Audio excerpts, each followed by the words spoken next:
It is. It is 6:30. Is Mike Todd logged on yet? He's not. I have Kelly O'Brien, Nicole Gagnon, the chair of the Parks and Rec Commission, and SAPA, and that's it. That's the forest. She's right there. I haven't spoken with Mike today, but he was gonna either be on the phone or log on, I guess. He's not coming. I just texted him, Okay, and he hasn't responded, so. okay. Okay, let me call the meeting to order. It's 6:30. We'll start by having the Pledge of Allegiance, please. Pledge allegiance to the flag To the flag of the United States of America. To the republic. stands one nation, under God, indivisible, with liberty and justice for all. Thank you. Are there any comments from, I'll start with the board first, on topics not on the agenda? Nothing, Joey? Paul? Nope, quiet, thank Kelly? you. Nothing. Nothing, okay. And I'll keep testing, I guess, to see if Mike happens to pop on or comes on the phone, or I don't see anything yet.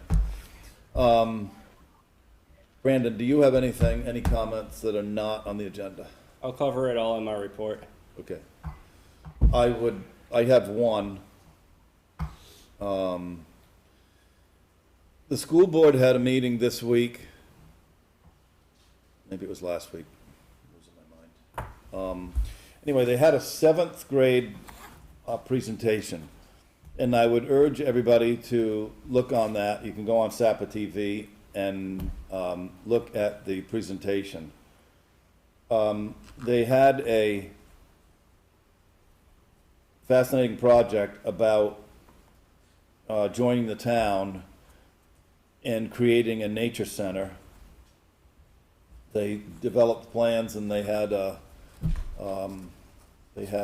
building and acres and things like that set up.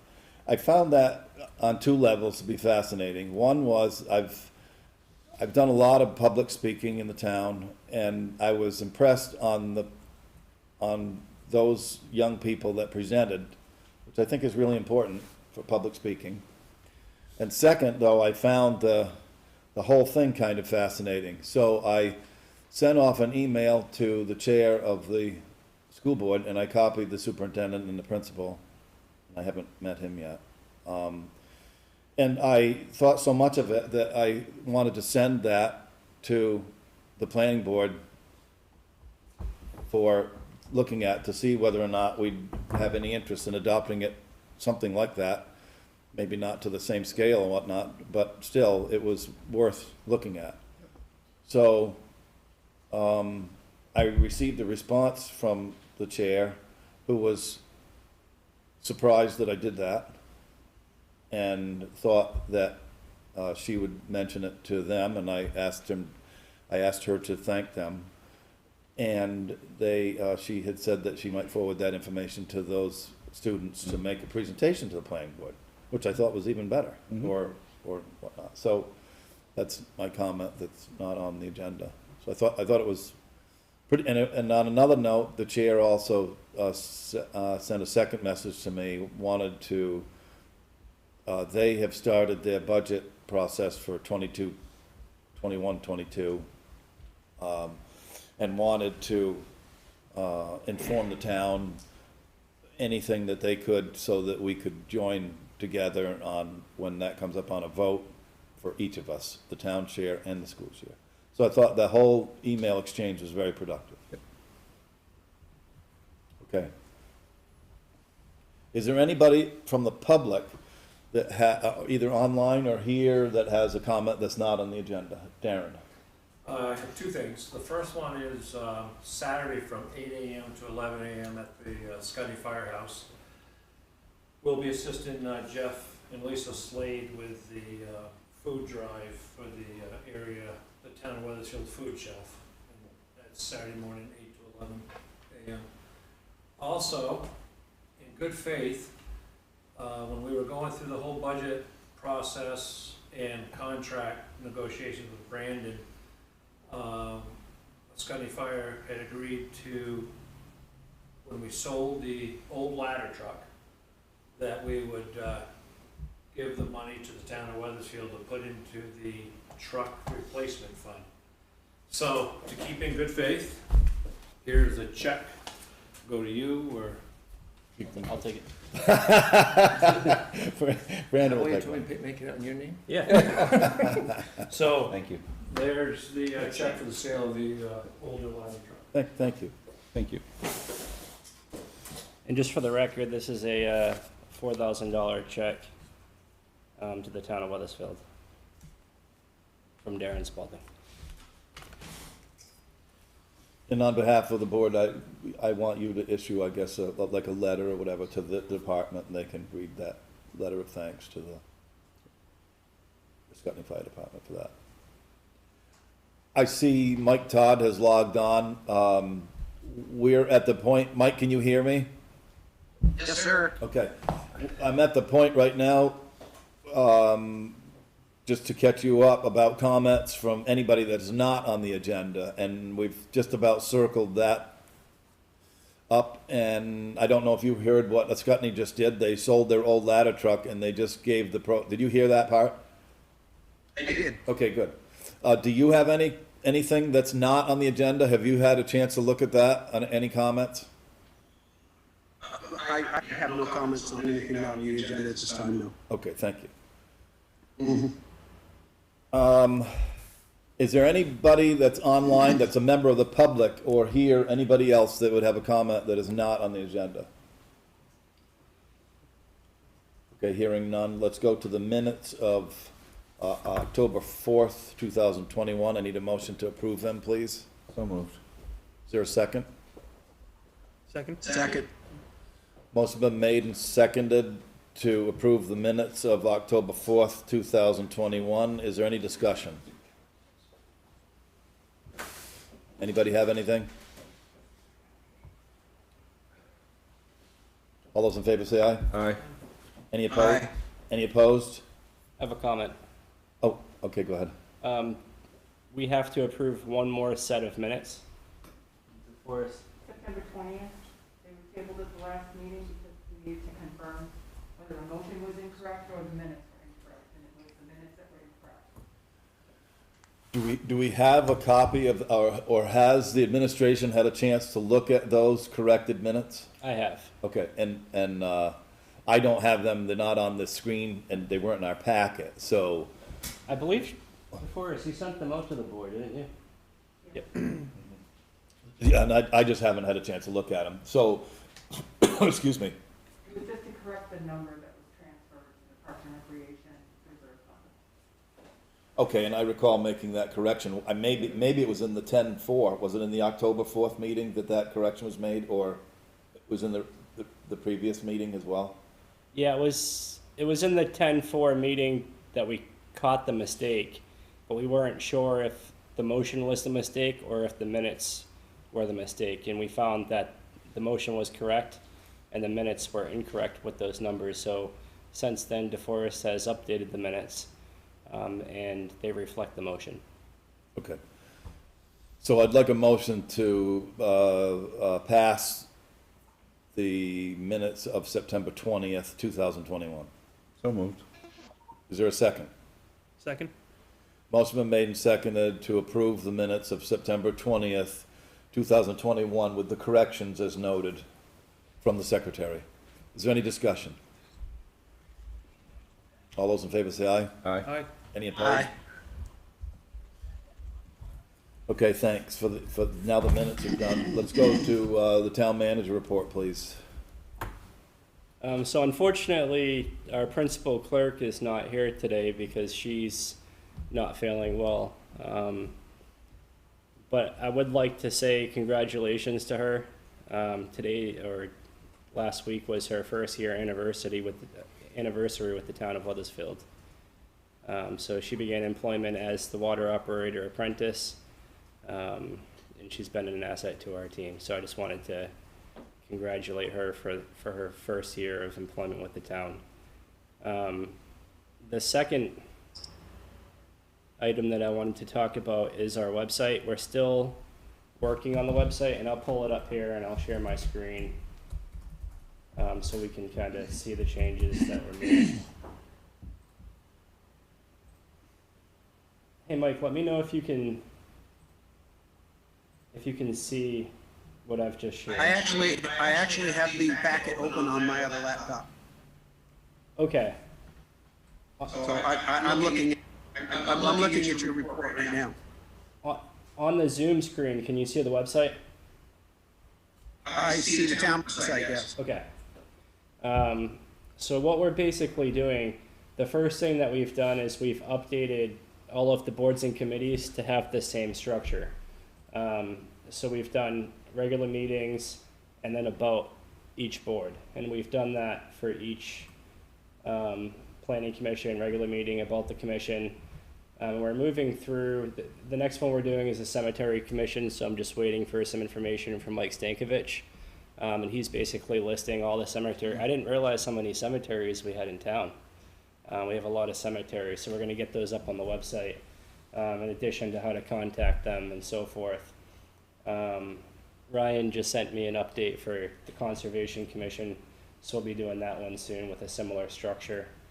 You go to the Parks and Rec, and this way everybody knows, you know, when are the meetings and what does this commission do, and things that they do in Weathersfield. The Budget Advisory Committee has one now, so that's basically what we've been working on. Another really important item that we've added to the website last week is this Things to Do tab. So when you click Things to Do, a little bit. You have biking, camping, farming, fishing, hiking and running, historic sites, snowmobiling, skiing and snowshoeing, and water sports. This was the recommendation of the Parks and Recreation Commission. And when you click the picture, it's going to go to another page that we're building out. So it'll give all the information for where to go biking in Weathersfield. The same with camping and farming and fishing and all of these different pages we're building out. So I think that will be useful to not only residents in town, but people that want to visit Weathersfield, and then we'll start promoting it. The next item that we're going to be working on is a business directory type of thing. So right next to Things to Do, you'll have a business directory, and it'll be similar to this page. You'll have farmers markets, and there'll be pictures of the farmers markets, and then it'll open up into another page and describe each one of the markets, when to go, what are their hours. I know Dave said it would be nice to have contractors on there, where to go if you need a plumber or a roofing company or things like that. So we're going to be building that out soon. There'll be a couple more design changes on the home page and throughout the website, but we're just working on it. So if anybody has any recommendations, just pass them along to our office and we'll make sure to address them. Any questions on the website? All right. In the last meeting, the chair raised an issue with the warrant, and the warrant was approved, but there was an issue that him and I discussed, and we came to an agreement with a path moving forward. Any hours worked by any employee in the town of Weathersfield must be submitted on a weekly basis to be entered into the weekly payroll. That's important not only for transparency, but also for budgeting purposes. When we do our finance reports, I need to know where we are at all times, so that I can project accordingly throughout the year so that we can stay on budget. And we will not entertain retro pay for work conducted over a long period of time. So that's really important. I don't know of any work that's been occurring other than the one agreement that took place. So just if it surfaces, it won't be entertained. In this case, we came across a situation where an employee worked in another office to cover a vacancy. However, rather than submitting the time weekly, the time was tracked and accumulated in an Excel sheet over several months. And I was aware of it, and from time to time there will be vacancies, and we appreciate the employees that cover those vacancies. However, we just want to make sure that it's entered into the payroll weekly. Does anybody have any questions about payroll? Go ahead, Paul. Just quickly, was there anything in the personnel policy about this? And if not, is there anything that we need to add in the personnel policy? Because I'm not sure how you can just make a change without having a personnel policy affected. Yeah, it definitely should be in the personnel policy. I can also issue protocols, and that's basically what I've done at this time, is issued a protocol. Yep. But it would be smart to put it in the personnel I'm policy. in agreement. I just Yeah. wanted to help you out with having it Absolutely, in there. I You know. appreciate that. I got some. Go ahead, Mike. When you do this and you do it in the policy, that sentence that says we will not entertain retro pay, I think it's a little too open. I suggest we will not entertain retro pay for work conducted over any extended period of time not reported in weekly payroll. Okay. So it's clear what we're saying. Do you have that for us? Okay. That makes sense? Just for clarification, Mike, if you keep reading down the sentences, it does say that, and when I spoke with Brandon about this, the board could take it up if requested. So, he and I talked a lot about this, and he was just gonna notify the staff, and then, how do you go about, it would have to be on an individual basis on a salaried employee, for instance. So one not used to working by the hour. Right. So, and I wanted to make sure that the employees had an opportunity to go to a appeal. So, but you guys are probably right. It probably does need to go to policy. And I don't think there's anybody that doesn't want to pay an employee that's still in somewhere. We just want a good set of accurate checks and balances on it, that's all. Because all the others are weekly right now. So everything to do, whether it's salaried or hourly, they're weekly payroll. Go ahead, Brandon, continue with your report. We got a lot going on here. So the next section of my report, and then I just have a couple of other things I want to bring to your attention, is the FY21 fund balance. So we're talking about the year that ended on June 30th of 2021. I've been asked to provide an estimated FY21 fund balance in the general fund. So what I've done is I've re-gone through the general ledger and just confirmed my numbers, and at this time I feel comfortable enough estimating the fund balance to be $32,401. And it was $52,000 and some change. But what we did was, the Board of Abatement abated the $20,000 from the Abbott, or the 2014 purchase and sale agreement. So that came out of the fund balance from FY21, and it brought that to $32,000. However, the fund balance, the cumulative fund balance from prior years, I'm estimating to be $52,890. So what this brings us to, and what we may see when the auditors come in, is a total estimated, or a total cumulative fund balance of $85,291. Keep in mind the select board voted to move forward with a tax sale and to void the 2014 purchase and sale agreement. So, as you know, the previous auditors created an allowance for doubtful accounts, which currently has a balance of $69,400 in it. So considering the account will no longer be doubtful because we'll be moving forward with a tax sale, the new auditors may recommend to dissolve that account, or the select board may vote to dissolve that account. At which point, that $69,400 will enter the cumulative fund balance for FY '21, which will equal a total of $154,691. So again, that 154 is broken down by the FY '21 surplus, the cumulative fund balance of 52,000 from prior years, and the 69,400 in the account for allowance for doubtful accounts.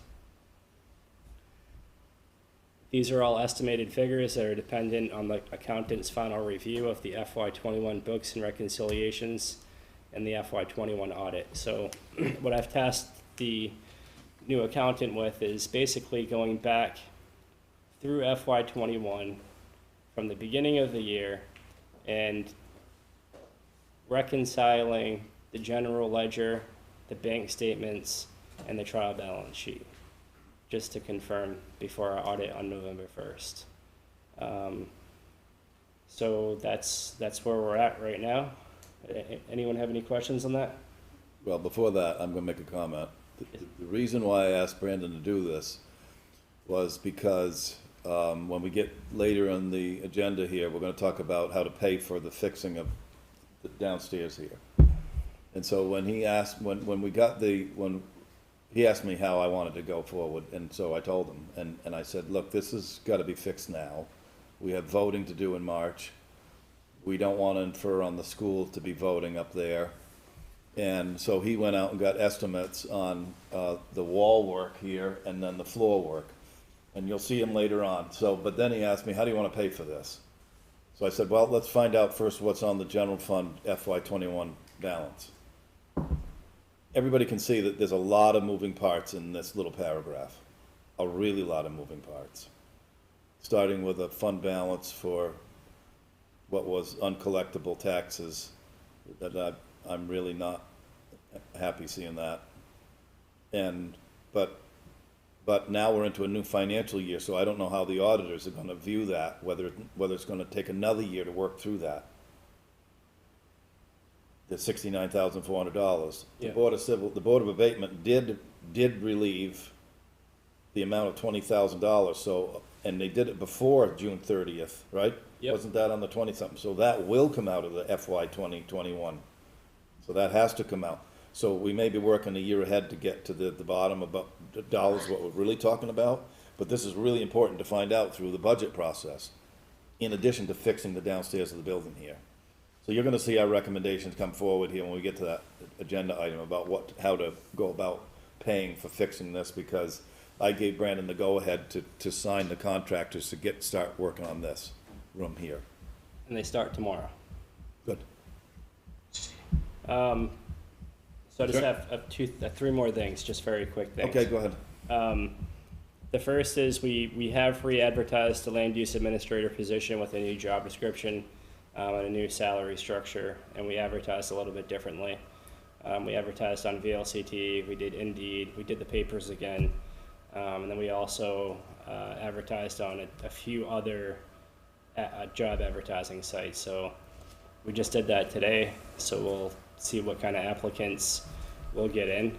We did contact all of the previous applicants, and it didn't seem like there was going to be anything that would transpire out of those applicants. So I'll keep you guys up from time to time on those. Can I make a comment about that? Yes. So when you were going about doing that, I also suggested, and I hope that you did it, if the board would recall, when we created the position a year ago, we had, not only did we have an hourly pay in that particular time, and I can't remember how many hours a week that was at this time, but we also had a subline that offered contract work for a specific task or two in the land use department.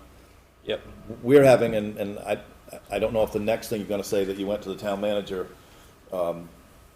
meetings up north, I hope Yes, so. I will. But one of those, you're gonna hear that one of those reports is gonna say that finding some people to fit into these is very hard.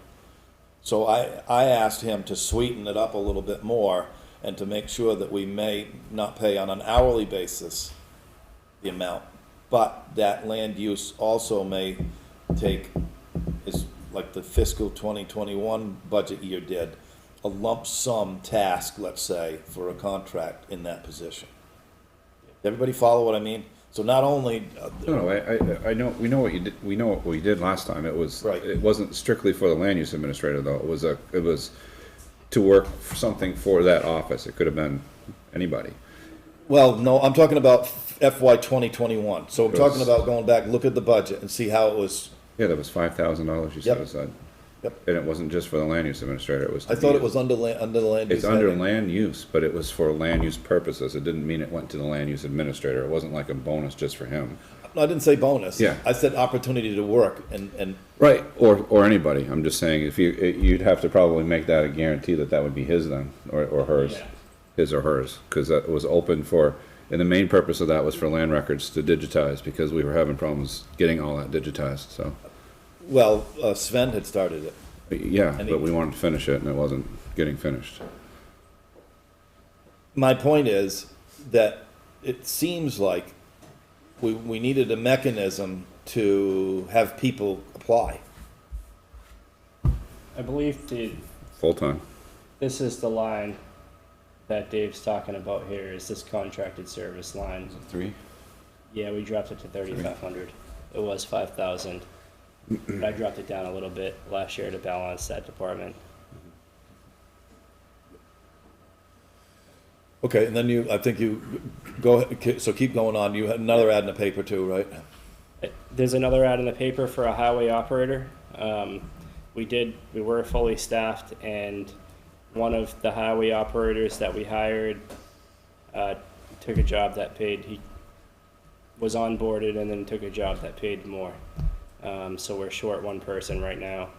Well, we're short a couple people due to other things, but so we've re-advertised that position as well. The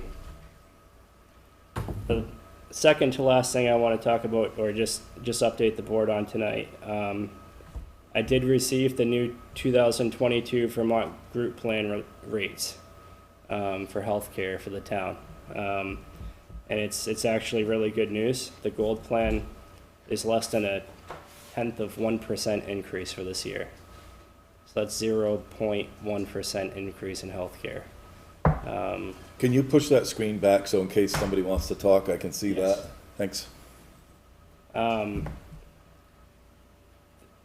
Which equates to $12 per person annually. The platinum plan is up 1.5%. We only have one person on that plan right now, and that equates to $144 annually.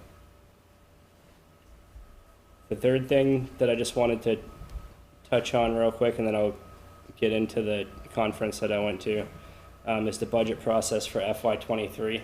The Budget Advisory Committee called in the Highway Department in the last budget meeting last week, and we reviewed the highway budget, and in the next budget committee meeting on the 27th, police and fire will be coming in.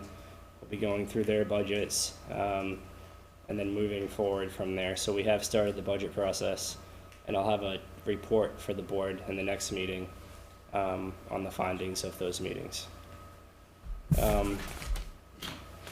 So as many of you know probably from the emails that I sent to everybody, I went to a Vermont Town and City Management Association fall conference in Stowe last week.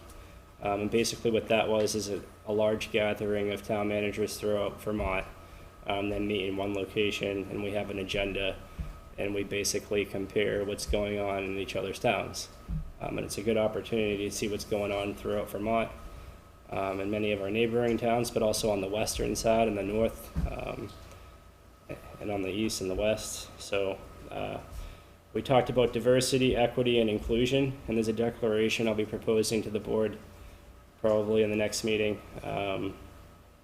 We talked about some new federal and state legislation, policing in Vermont, VLCT strategic plan update. We talked about ARPA, but more importantly, what I found in that meeting is that it's not just us that's in a bind with staff. This is going on all over Vermont. There's a lot of vacancies, and they're finding land use administrators are really difficult to find and retain. So it's not just us, which made me feel a lot better, that we're not alone in this situation. So we're gonna be continuing those conversations. We're meeting, I think it's the 25th of October over in Windsor with our regional town managers, to have further discussion on that, so. Paul? Quick question. The land use administrator position that's here, is regional planning done helping us, or did you extend a contract with them? I extended the contract for the month of October, and it seems like they're gonna extend it through November, but December 1st, They're done. it defaults to whoever. Did you, Brandon and I had talked too about this, and were you able to, contact any other towns, see if anybody wanted to do like a double part-time? In the town manager meeting that I went to last week, I jotted down some towns that have part-time land use administrators. Yeah. So I have a list of people Okay, that I will be calling this week, just to see if maybe they'd entertain, even if they're 30 miles away, if the part-time person, we build in some travel time or something like that. I don't know, I'm just trying to I don't know find the people. structure of it, but it is possible we could share with another town, similar to what we do with our accountant. That's all I have. Thanks. Any more questions of Brandon, or? No, it's a long list. Okay, let's go to, Ryan with the tree warden, the emerald ash presentation. Do you have anything on the screen that's gonna come, or I don't know? No, I just figured this thing. Okay, just this, that's up on our screen now? Yes, right. Okay, Do you have your handouts with you? Or, No, just. okay, it's in everybody's packets. So if you scroll right past my town manager report, you'll see the Emerald Dashboard presentation. And I will pull it up for the folks on Zoom so they can see it as well. and everybody that's here.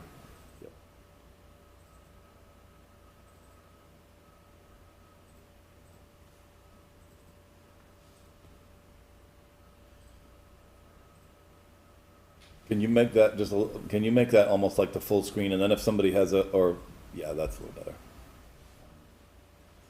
And if somebody has questions that's online, we'll let Ryan do his presentation, and then we can take questions after. That's okay? Okay, go ahead. Am I good here? Do you want me to stand up somewhere? Yeah, you can do whatever you feel comfortable. So, first of all, my name's Ryan. I recently became Your name is Ryan what? Ryan Gumbart.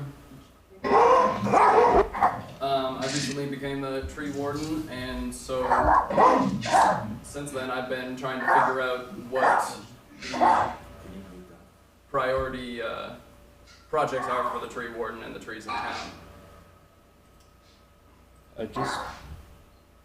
Hey Mike, your dog's barking. How about, can you turn your mic off? Sorry. Can Mike turn his mic off? Can you do it there, Brandon, and then turn on later? Okay, Technology, it this is sounds just like so you took fun. care of it. All right. Okay, go ahead, Ryan. How's it? Anyway, so one of the primary issues that I think the town's going to have to deal with in the upcoming years is emerald ash borer. And so the reason I put the map on there is because just to show that it's really taken over a good chunk of the country. It's not unique to us, and it's been pretty uniform in the way that it affects towns. Basically, the insect, which came over from Asia on a pallet and slowly spread since 2002 was when it was first found.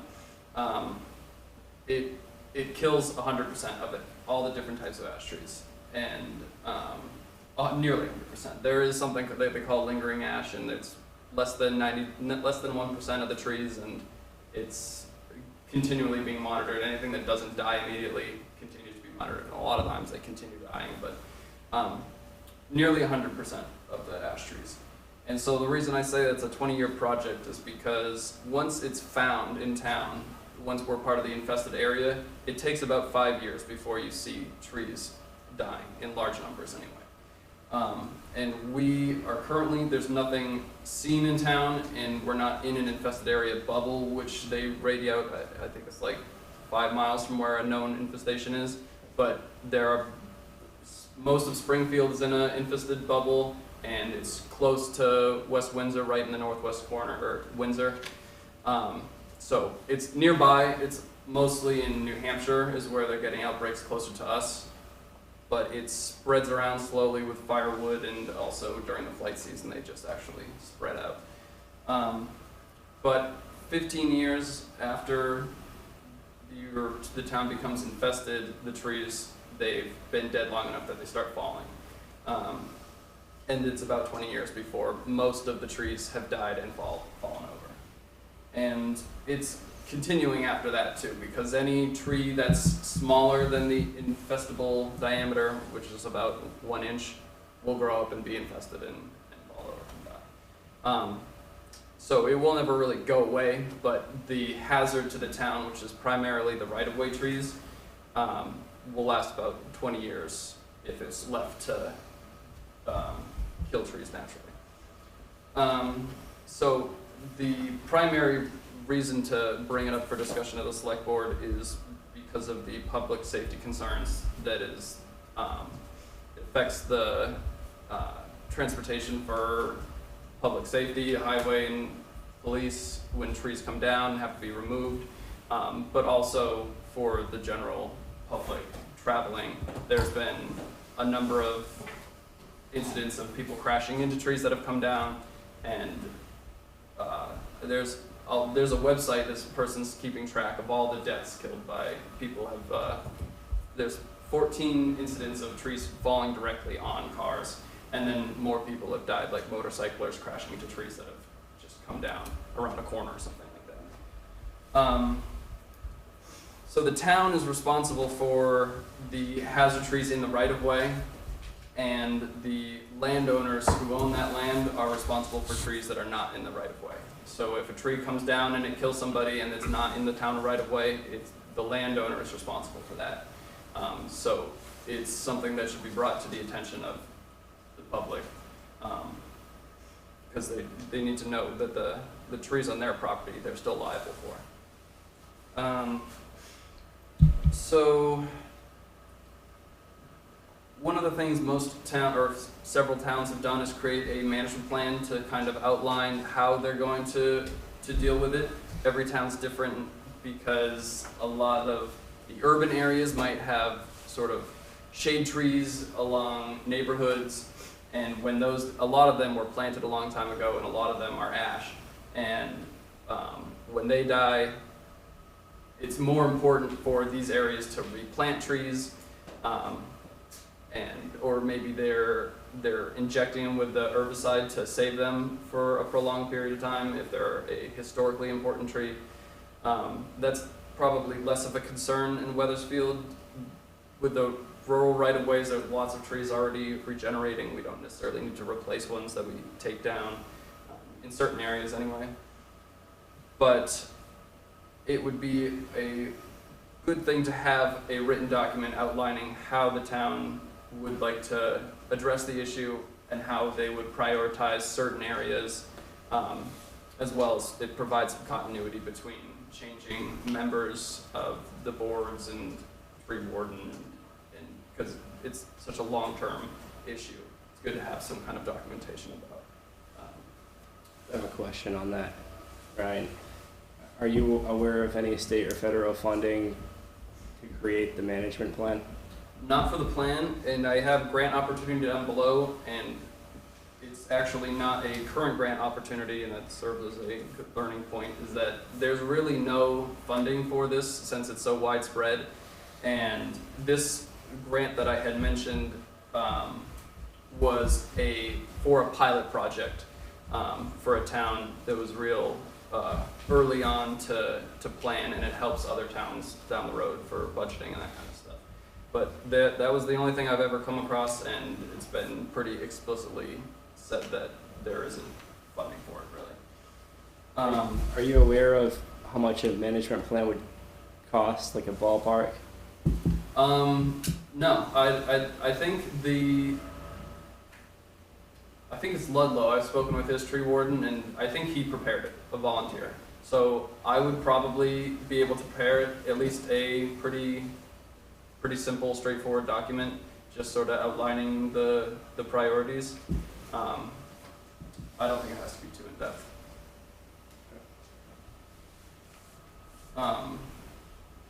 But if you wanted information to consult with arborists and that kind of stuff, there might be some hourly cost associated with that. So currently, I spoke with Ray several times, the highway director, to kind of understand how they currently deal with hazard trees, and basically they deal with it when they have time in the spring. After, if it's been a light winter, they might have some time or extra money in the budget for bringing in a tree service to do work, or they'll do it themselves if it's open enough that they can drop the whole tree without hitting buildings or power lines and anything like that. So there's really not a plan in place for dealing with the hazard trees. It's more of a, if they get a chance, the highway department does some of it.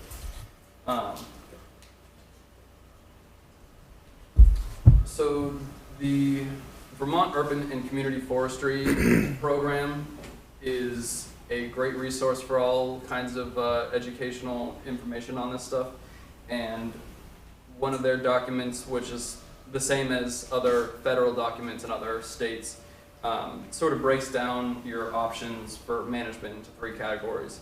That is removing trees ahead of time, or that's the preemptive management. The selective management is removing them as they die or as they decline, and kind of monitor it and cut trees as they go. Or reactive, which is just as once they're dead and become a significant hazard, they get taken down or they just fall. And most likely the best option is to combine these and to prioritize certain road areas, maybe a specific road, to preemptively remove while monitoring some other areas and letting some other areas develop naturally. And you can see what the risk is like. So the first step in dealing with this is really to have an inventory done, and so you can know where the ash trees are, how many we're talking about, and what the hazards are. And the Conservation Commission has done this. It was finished in 2019. I don't know, you might have seen it already. Where they inventoried just about all the roads in town and measured or took information on trees greater than 8 inches and assigned a risk category, whether it's close to power lines or overhanging or whatever. And they made some recommendations. They said existing trees in the right-of-way should be removed as soon as possible. It might be important to locate a suitable disposal site for sorting, chipping, and loading saleable trees. They noted that the healthy trees offset the cost. To remove a dead tree is a lot more expensive because you need to bring in equipment like a cherry picker. You can't, it's not load bearing for dropping the tree in pieces. Establish a schedule for tree removal, budgeting purposes, and send letters to landowners to give them a heads up about trees that will be removed. What happens to the ash borer after all the trees are gone? It kind of just persists in low populations and just kills small trees as they become feasible size. So it never really goes away, and the ash won't come back because it's always going to persist. But the hazard anyway will be removed in 20 years or so. So there's a couple case studies I'd just like to mention. East Montpelier, they were they got this grant ahead of time to do a pilot project. to do a preemptive removal of, they had 160 trees. And they put this project out to bid, and they received 4 bids, and it was a pretty wide range. The lowest bid was $13,000, and the high was $40,000. And then the town administrator sent letters to the property owners to let them know, sign an agreement that where the best access was and whether the owners wanted the trees to be left or the chips and brush piles and stuff like that. So according to that lowest bid, the $13,000 per tree, the cost is about $84. So they assumed in budgeting out in the future to estimate at $100 per tree. If they take out 250 trees per year, $25,000 per year for 10 years. That's what they ended up approving for their budget. And that's a little bit different than Weathersfield.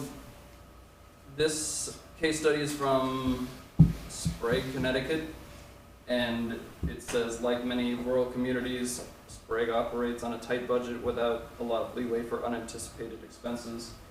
The tree warden did an inventory and estimated that the removal of 550 trees is about $300,000. Anyway, we don't need to get into those details.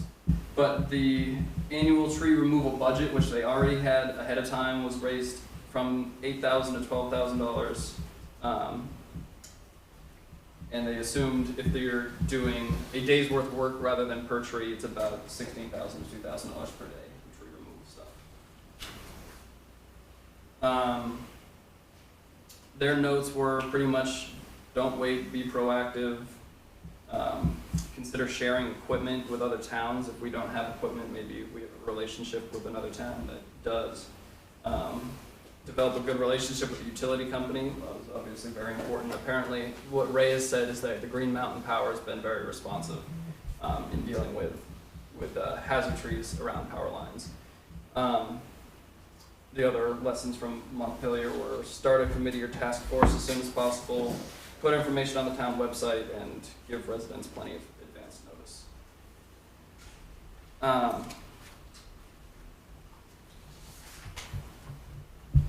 So that's pretty much it. What we really need to figure out is how the town would like to proceed, whether they would like to prepare a plan, form a subcommittee or a committee on this, and hammer out the details. Any questions? I wrote down a couple, and I knew I was here, or I was aware of the inventory that Jeff Pelton, and I don't know the other guy that did that. Roy Burton. Okay, and so but I'm not sure whether they were just after ash trees or whether they were after hazard trees, in total. They only inventoried ash trees. Okay. So, do you have any knowledge, like, and I'm assuming that there'd be an infected ash tree, can it infect other trees? No, this insect is strictly an ash boring insect. Because I was joking, but not really, with Brandon about when we were talking about to put this on the presentation. I said, well, I don't know, but I've been involved with agriculture my whole life, and it's eye-opening that the remedy is cut the tree down. You don't usually see that. What's that? Thank you. I don't We're gonna usually cut the see. trees down, but we're gonna keep bug. Well, hold on. In the case of the maple industry, when the pear thrips were jeopardizing it a lot, the state stepped in and started spraying. Now, that opens the door to a lot of controversy, but they made the move to do that because they recognize the dollar volume in maple syrup in the state of Vermont. So I'm wondering out loud if we thought about cutting down every ash tree that we saw, just because there's a problem that if I was an ingenious bug, I would be going to survive on another tree. I'm not sure that I would just fall away and die. I would be trying to eat something else. All joking aside, so, but I don't know, does the inventory that Jeff did, and was it Roy?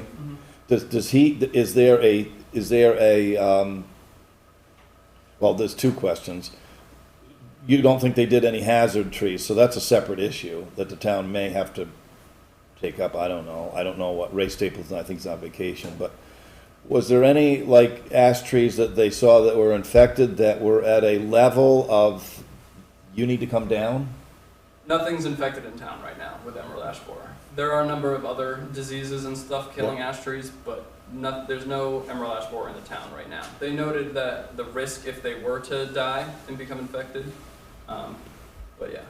So the main difference between the ash borer and the parathrips is the ash borer biologically can't feed on anything but ash, so it won't go to another tree.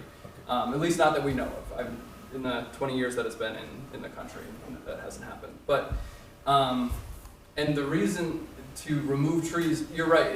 It's one of the noted things for mostly for forest landowners is that the removal of all the ash trees is just as likely to cause the species to go extinct as the insect, because there is a level of genetic diversity that there might be some trees that survive.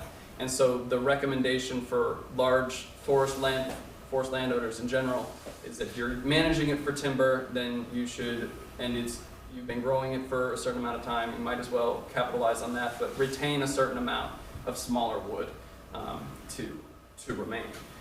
The main reason that it's an issue for the town is the roads, and it's just going to be a high number of dead trees along the roads, which, regardless of whether you cut it down or let it fall down, is going to have some expense associated with it. Did they have, I remember sitting and listening to that presentation, and they went, it was pretty thorough. I mean, I think they went on every road in town. Mm-hmm. Was there a number of, or maybe, I don't want to put you on the spot tonight, but maybe you can forward that report again to see the number of trees that we're talking about.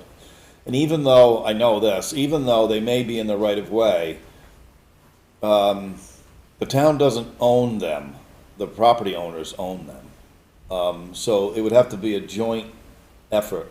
And I know you can really get in a big headache with hazard trees if it's a maple sugar tree. A big headache.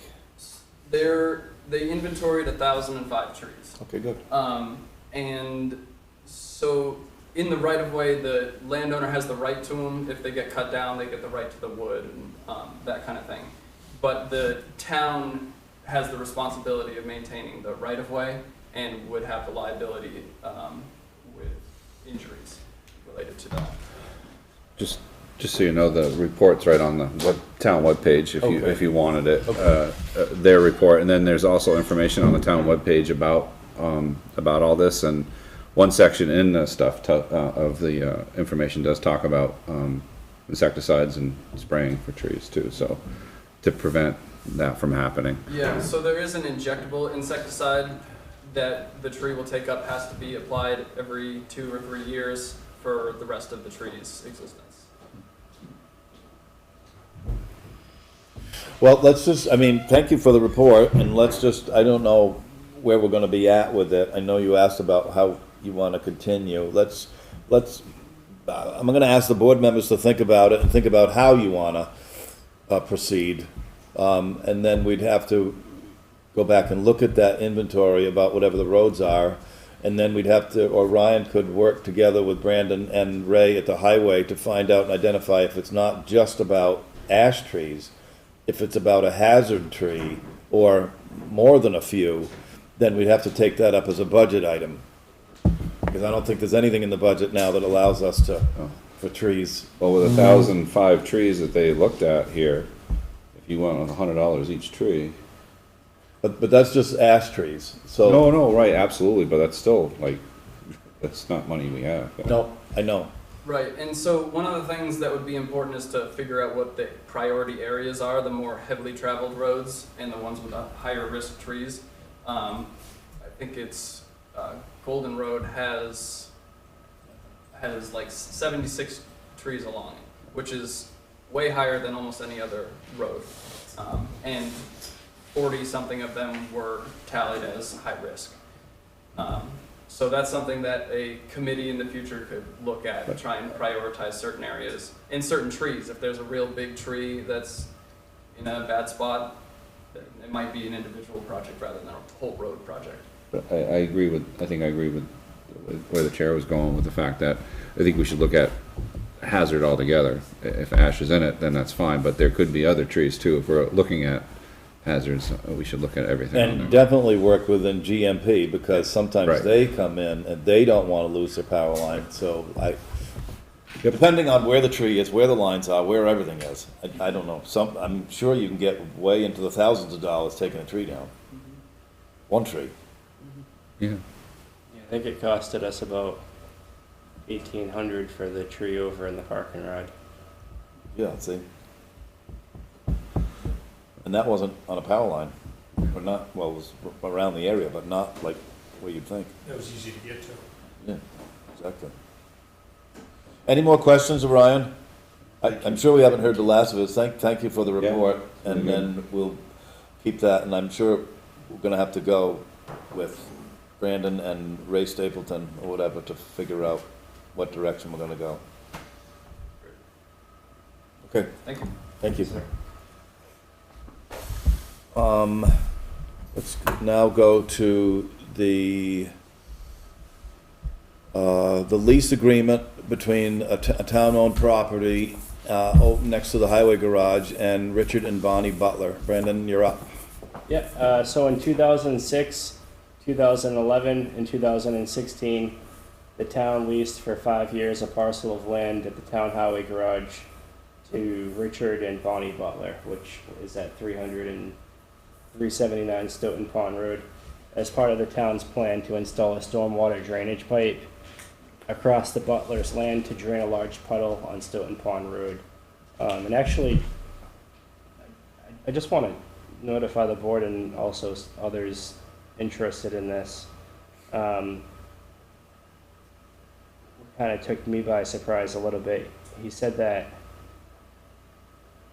with the new pipe, there is a lot of force from the large amount of water as it comes out of the pipe.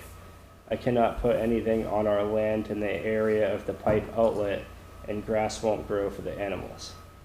So I'm not sure if the board was aware of that. So that's one of the reasons that we leased this land to the Butlers, and it's about a half-acre parcel. And we've been leasing it to them since 2006 in 5-year increments. So we're now at the end of the third 5-year lease, and the lease has a provision that it may be renewed in increments of 5 years. So I see no issues with the Butler's lease of this small parcel. So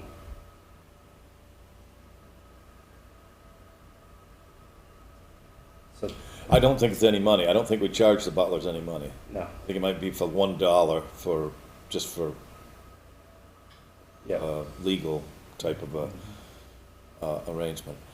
I'm aware of that for the first time about what you said, so the Butlers allowed us to put the culvert underneath there because they couldn't blast rock over to the Raptoys. I don't know how familiar people are with this whole thing, but I am. So my guess would be that the water running off to go down under that culvert now probably, without letting anything grow on the other side, maybe salt from the road. Just a wild guess, but, excuse me. So they let their animals graze over there, and keep whatever down, yeah. whatever, it's down below. And it's on the edge of where, I guess I'm not sure what the status of that is, the solar project, Yep, that's pending. I think. Need a motion to approve this lease, please. Yeah, I'll make that. Is there a second? Second. Motion been made and seconded to approve the lease of town property, approximately half an acre parcel near the town highway garage to Richard and Bonnie Butler for the terms noted in the minutes, for 5 years. And I don't know if it says $1, but I'm safe to say $1. and the date is October 18th, 2021. Is there any discussion? All those in favor say aye. Aye. Any opposed? Thank you. Parks and Rec for second reading. Are there any changes that, I'm sorry, I'm just gonna go backwards a second. It does say $1 when you scroll down. Yep. Okay. For the lease.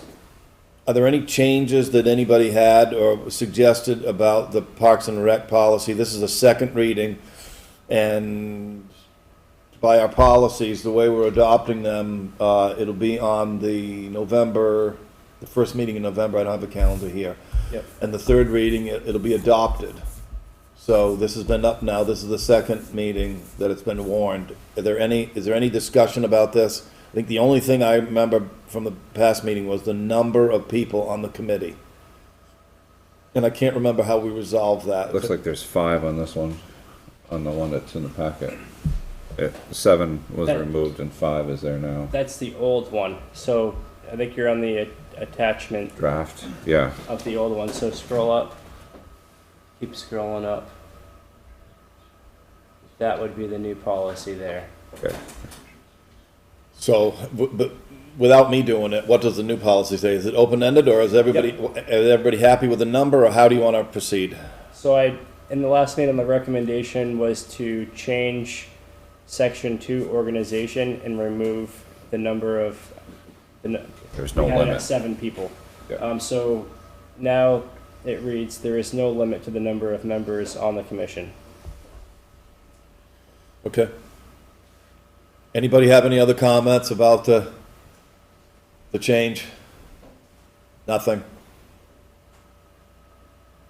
Okay, it's gonna be warned for the next meeting to adopt, so everybody needs to know that. So no changes will be made at the next meeting, then we'll kinda, you've had 2 chances, 2 swings. Nicole, I see you're on. Do you have any comments or concerns with this policy?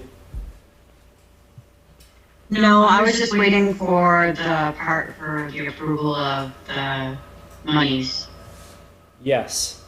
So since this new policy has not been approved at this time, if you go to attachment C, which is the old policy, and you scroll to section 5, which is finance, it states that in order for the commission to spend any money out of its allocation in the budget, the commission must submit a written request for expenditures to the town manager with invoices, and then at that point, it needs to go on the select board agenda for approval, which we've changed that to reflect the purchasing policy, which will allow me to approve these purchases. And Dave and I talked about this. I received a request in writing to purchase $100 in candy for the trunk or treat that will take place on Saturday, October 30th. So we just want to make sure there's no issue with me approving that $100 expense and allowing them to purchase that candy. I would comment this, I would say that then you being the person that would approve or deny the request by not just this, but we're taking this up, this Parks and Rec Commission, then they would have to come to you to expend money, right? Yes, And then you could approve or deny it. yes, Then you would have to follow the purchasing policy. correct. So any dollar amount that may reach a certain threshold, then no, it comes before us. Yes, I mean, if it reaches, I can't spend money out of reserve, so if it ever comes out of reserve, even $1, it has to come before the board. Okay, so what is the dollar amount that is under annual appropriation for Parks and Rec? It's $500. Oh, no, it's $1,500. So it still doesn't reach the threshold. Okay, However, if I deny an expense, then they can appeal to the select board. everybody follow where I was going? It was a certain dollar threshold, I didn't know that, so now the reason I asked what was in the annual appropriation, because how much money are we talking about? Yeah. You just answered $1,500 a year, so if somebody wanted $5,000 for a swing set, you won't be put on the hot seat by saying yes or no, that would come out of reserves. Yep. and then it'll go on the. Or a proposal. A Yep. proposal. That's great. Everybody okay with that? Yep, me too. Yep. Okay. Any other questions? Well, Go ahead. so, Yep, go ahead. do you need something so that they can get their candy then? So technically, since the new policy isn't adopted. And we still have one more reading, we're operating under the old policy. So the select board would need to make a motion to, I think I gave you that, though. Didn't you ask me if it was okay, and I said yes? I did, and Nicole wasn't aware of that, but that was her question, so I was just answering it. You can blame me. I told them to buy $100 worth of candy for the. They're gonna take it out of your pay. Okay, just as long as they can get what they need for that, that's all. I've been living with that for 50 years. What else is new? I'm gonna eat at least 20 of it, so I'll be over. $20 worth of candies? I eat a lot of candy, look at me. So Nicole, tomorrow, give me a call and we'll arrange, what we'll do is we'll purchase it on the town credit card, because I don't think Walmart or anybody's gonna invoice us for that, so we're gonna have to actually go to the store and buy it. So we can make those arrangements tomorrow. I'm good with that too. I'd like to get a picture of that, a Walmart basket full of $100 worth of candy. 4 bags, that's all it Oh, is. is that what it's gonna be? Yeah, a normal shopping trip, come on. That sounds great, so thank you. You're welcome. Okay, any other questions on the Park and Rec policy? Okay, thank you. Thank you. Let us go to the fire truck. Brandon, why don't you lead us into this? Okay. And the last time we talked about this, I was on Zoom because I had been exposed to COVID, so it was kind of difficult for me anyway. So I just have a brief history here. In the previous select board meeting, we presented some information. The existing fire truck, it's a 1995 Ford Engine 1, which will be 27 years old next year. According to the draft capital plan, this is the next truck on our list to replace. Chief Spaulding and I met a couple of times to discuss the replacement plan, and Chief Spaulding recommends replacing engine 1 with a tanker because an engine only holds 1,200 to 1,500 gallons of water. Also, that's the recommendation in the Woods report. Considering we do not have a municipal water system, having a tanker will increase the available water supply at a scene to 4,000 gallons. Engine 4, 1,500 gallons plus tanker, 2,500 gallons, 4,000 gallons. This provides according to Chief Spaulding, this provides AVFD with enough water to hold down a structure fire until mutual aid arrives. A little bit more background, West Weathersfield Volunteer Fire Department's truck is paid off this year, so that payment will no longer be in the general fund, and that payment's $45,800. We currently have $122,000 in our fire apparatus reserve. So I just threw some numbers together. You can see them on the memo in the case the decision is to move forward or not. You'll see several attachments. Attachment A, B, and C were from the previous select board packet. Attachment D, E, and F are in the packet. All of the attachments are in the packet. The additions are D, E, and F. The recommendation in the last meeting was to take a look at what used fire trucks cost or used tankers cost. So there's one for a 2013. There's one that's a 2001, there's one that's a 2008, and the 2013 came in at $360,000. The 2001, let's see a price here, where is it?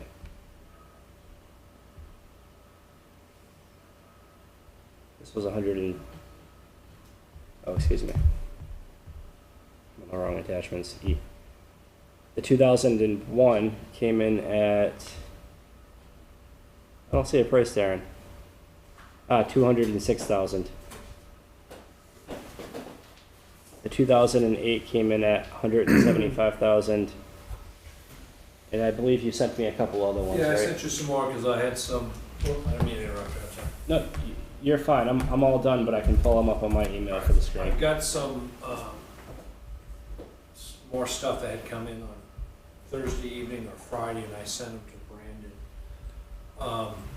On a lot of the used trucks that I sent out, they don't have foam on them. And I did not get a price from Larry if we decide to go used, because each pump is different on how, and each tank is different on how it's built, on how we would get foam put into the tank and tie it into the pump. And there's a price figure that goes with that. And the reason we're pushing for foam is our engine 4 has foam that doubles the capacity of the water. And the pumper tanker that we're looking for to get, new or used, we want to double the capacity of the water with having foam on it. And some of the used trucks that are on the market, they don't have compartments to put our air packs on that we have to put to carry on the trucks. So there'd be an additional cost to that of having someone build compartments so all the stuff is on there. And then one of the questions Dave Fuller asked 2 weeks ago was more water on the wheels, and I called both Dingy and Scott Reed, and that 360 price that Dingy gave us, if we do that, that throws everything out the window, because the tank's got to be bigger, the body's got to be bigger, and the chassis is going to have to be heavier. Both of them felt very confident the 2,500 gallons of water on that chassis that Reed spec'd out is more than enough to handle that. And I want to remind everybody, we are limited with space. I can go up to 33 feet long, don't want to because it cuts down on where our forestry truck is and the guys going in between the trucks. The ideal is that 32 feet, and that's what we're trying to stay at. But the foam is the big one for having that on the truck.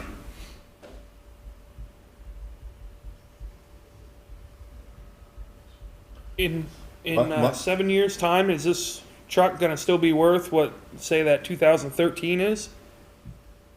I mean, it says like 400 something thousand on here. Even the 01 and the 08s are I know. at 200 grand. So I'm just wondering if we went with a newer truck and got on the front end of this thing and then unloaded it before it got old and kept ourselves with a new truck, might be better off.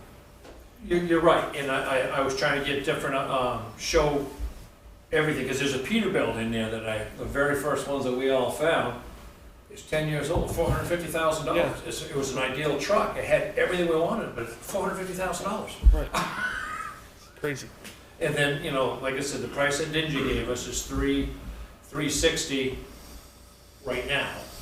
And that's good for 45 days, but he said if we were to put in the budget, correct me if I'm wrong, Brandon, $395, we would be covered with the price increase and stuff like that. There is a tanker that's actually coming to our station in November. It's a demo. It's a nice truck, but if you look at it, there's no compartments to put our air packs on it. So, or at the end, there's no foam on it. Yeah, the price is pretty reasonable, but it doesn't have the stuff that we need on it. How much is that? Sure, just out of curiosity. I think that was like 280.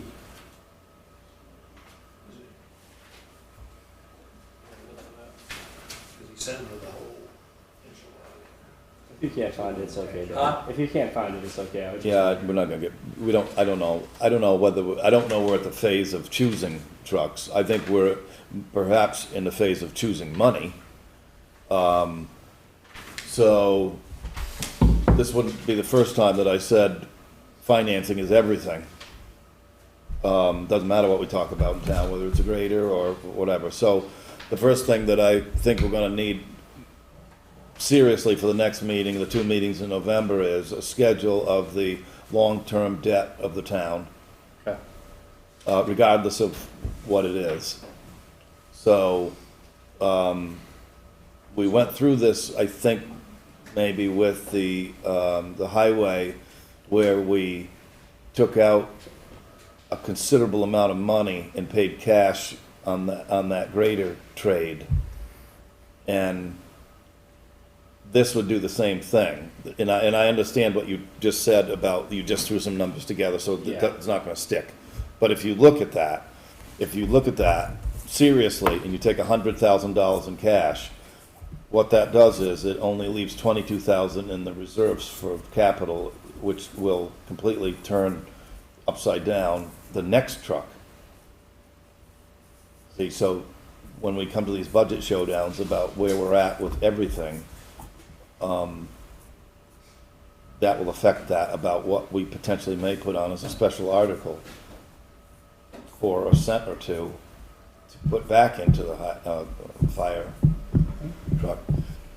Now you're understanding what I was talking about earlier, or beginning to, about how the general fund, which the highway, fire is located in, when Brandon was going through the FY21, or how this is gonna work out. And we saw a lot of moving parts in that surplus. Thank God we're in a strong financial position. So I don't have all the answers. I think it's gonna be a matter of how we're gonna connect the dots to a financing package. So would you like me to prepare, so I'll prepare a schedule of long-term debt for all funds, so highway fund, solid waste, Yes. general fund. Well, not the solid waste so much, I think. I think Yeah. it's just the big ticket items that we need to see, because we all know that we run on an annual operation, then we run kind of like midterm, whatever, if we're gonna finance something 5 to 7 years. Yep. I don't think we have any long-term, but you can check with Steve Heyer. And then, do you want me to prepare several different financing options? I'm Maybe happy to 3 or see 4 anything you different- wanna do, Okay. as far as that goes. So, I know that there have been capital purchase plans all along. I know that they've changed. I mean, I think the last administration wanted to move to leasing everything and just don't pay for any breakdowns. I've never seen that work out in my life, including with cars or anything, with what's going on. So, but you do have a pretty significant annual bill. These trucks aren't any different than some of the highway ones that we buy. They are a little overkill, but they seem to hang around for 20 years. So it's not on some like 5-year thing where you just kind of like throw them out the window. So, Right. My final question is, so I'm gonna prepare the schedule of long-term debt for the general and highway fund. And I'm gonna prepare 3 or 4 financing options. What number am I gonna base those financing options on? Am I basing it on the new truck? Am I basing it on a used truck? What is the number that the board feels comfortable with me preparing those financing options on? Or do you want me to prepare several different variations of prices and financing options? It just depends. I want to listen to what, part of my whole theory about the fire for the last 2 or 3 years has been, it's the town's obligation to buy the tools that are needed for the volunteers that serve the town. Period. I want to listen to what they have to say. And I guess I would object if they wanted to buy a Mercedes, but I don't think that's the case. And I don't want them to, you've heard me say this before, I don't really want them to go fundraising for extras. Lay it out there about what you think, and I'm asking them, lay it out there what they think they need to best serve the town, and then let us try to fit it together through a finance package. I know you ran it through here, 5 or 7 year note. Yep. If it's gonna be around for 20 years, I don't see any problem with financing it for 7. You'd have to ask Steve Heyer what that would be. I also, I may get outvoted by the board, that's fine, wouldn't be the first time. I don't like borrowing money for ourselves. I'd like to keep this clean, so then you'd have to check with the treasurer to find out what we can borrow money at and craft a, article to be voted on in March. Yes, Joe? Did you guys spec out the new truck exactly what you'd want, what you'd need to do the job? Yes, and one thing I wanted to, you weren't here the last meeting, was we're taking almost $10,000 worth of equipment off the old truck and putting it on the new truck to try to save money. It's a light bar that trips the lights when you go into Claremont, Springfield, and whatever, and the Q siren and some scene lights. So everything on there is that 360, but with the price of materials, good for 40 days as of last week or 2 weeks ago. So I felt comfortable at $395. We're trying to keep it under $400, but I don't know what the material cost is going to do. And Dingy thought if we stayed at $395, it would cover it. Even Scott felt that way. Yeah. Is there any, you just came back from a town manager meeting, and I'm asking you, Brandon, is there any, was there any direction on the ARPA funds? There was a lot of direction, there was a lot of ideas, there was a lot of discussion, and those discussions are gonna continue. I think patience is key. I noticed some towns jumping and spending the money, and I noticed other towns kinda sitting back and really waiting for Treasury to release the final draft of the guidance. Because right now, all we have is a draft Treasury guidance. We don't even have the final draft of Treasury guidance, and that's anticipated to come out in November or December. So after listening to that, I think we've been doing the right thing, just kind of taking our time. Well, where I was going with that was fire or safety of residents. Yes, So we can. I don't know all the answers. I certainly would never pay cash for anything. But on the other hand, if the amount of money that you've been telling me is coming into the town would be a significant difference maker in a few things like this. So there's one of the big things I learned at the town manager meeting about ARPA is lost revenue. There's a formula to calculate lost revenue. And there's a lot of towns that were saying, well, we didn't actually lose any revenue, or we had surpluses because of COVID, because we didn't spend as much money.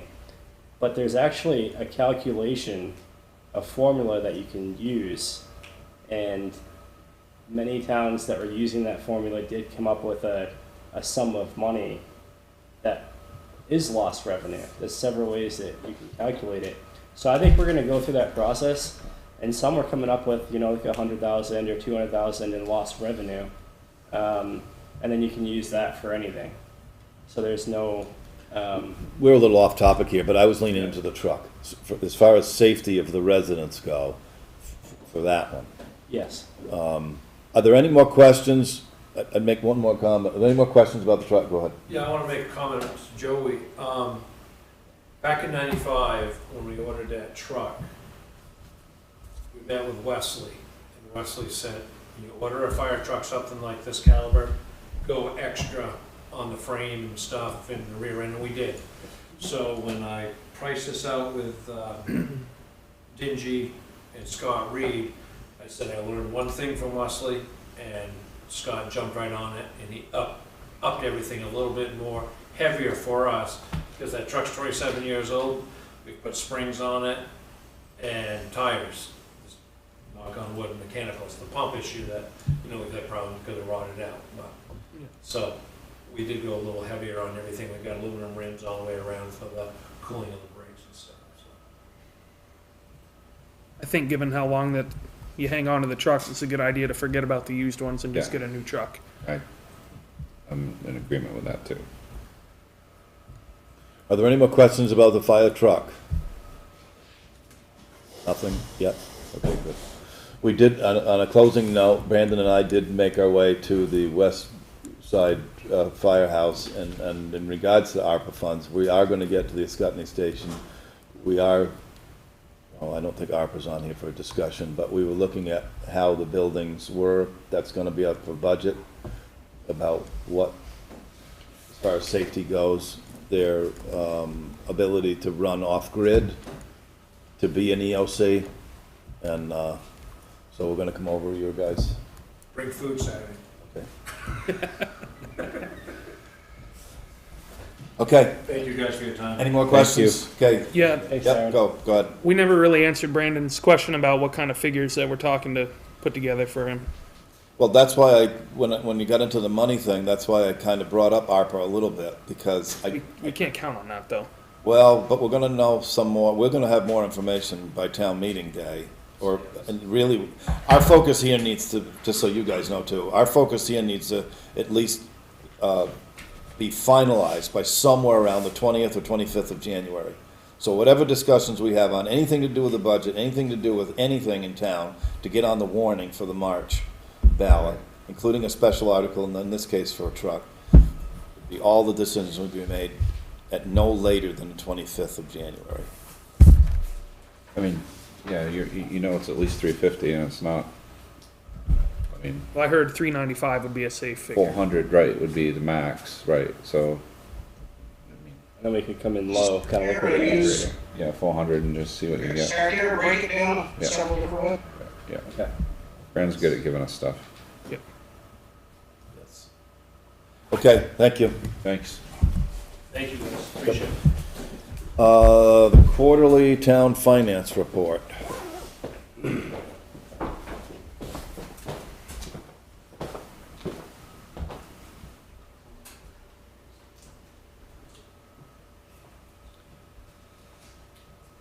Did you want to Yeah. lead us into the discussion?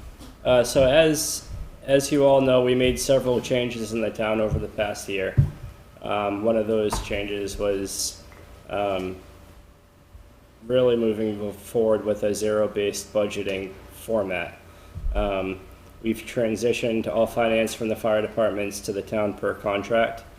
We moved from a finance director to an executive assistant to finance, and that was really due to the inability to find a qualified accountant at the time. But now we have an accountant that works 28 hours in Weathersfield and 12 hours in Windsor weekly. So what does that look like? You're going to see a revenue line in the budget where revenue's coming in from Windsor for accounting services. And then you're going to see the town paying the full salary plus benefits. So it's gonna look a little bit different, but there's a balance, and that balance is exactly what we budgeted for FY22. So there will be a new revenue line that wasn't in the budget last year, but is in the budget now, and that revenue line is for accounting services again, and that, so we invoice Windsor, they pay the invoice, and we book that into our books as revenue, and then it offsets the salary. The third is the land use administrator resigned, and that resulted in contracting with regional planning to fill in as the interim land use administrator. So we're gonna see in the land use budget, there's some unspent funding, and there's a fluctuation, so the line isn't stable right now. We've also seen, which I don't, did you get that article that I sent you from Bridgewater? Yes. So this is an issue all across the state of Vermont, and it was actually one of the topics that I discussed at the dinner, at the breakfast, and this is an issue throughout Vermont. 2 of our 3 listers resigned, and that resulted in the appointment of Nemrick for assessor services for FY22, and the appointment of a lister to fill the seat until the next election. So that resulted in the creation of another line, temporary assessor services. So you're going to see the lister's line underspent, and then the temporary assessor services, which doesn't have a budget because we didn't predict that at the time, is going to be overspent, but the balance will be between the 2 lines. The next that you'll notice. Can I have just a comment on that? Yes. Just so the board needs to know, and I don't know where we're gonna go with that, but we're gonna keep monitoring it. In fact, Brandon was speaking with me today about it, whether we should invite Nimrick in with Barb Thomas and Yes. Alexis Galavan or whatever, to give us an update on the listers of how that transition was made. Because absent of that, our thought process would be, what do we, and when he asked me about Bridgewater, they opted to hire a full-time assessor, I guess, they away from the lister model. We would need to develop then, and I'm not supporting or I'm not getting on one side of the fence on this or not, to have something ready if we so chose for town meeting day as well. So it's already October 18th. I think it's not bad right now with, the person came in and wanted to be a lister, and so, but that, I don't know about that model. I want to make the board aware of that. So it gets you thinking about whether or not you're happy with what's going on, and when he said to me today about bringing them in to ask how it's going on. Well, the other thing too is, what if nobody goes for listers? Oh, but that's happened before. Right. So here's why that is important, or that task. But we did contract with Nimrick to do it, so the work is not going to be absent. Why this is important is, if you, again, getting back to talking with Brandon, I said, I've never been around the town as much than right now, where there's a lot of building activity going on, a lot of home renovations. Set aside for a moment that the house prices have risen a little. I'm talking about full house remodeling. So if you connect the dots, you would come before the land use, whoever that would be, or the zoning board, and ask for a renovation, and you'd be granted, and then, so the lister's job would be to go back there to then correct the card on the grand list.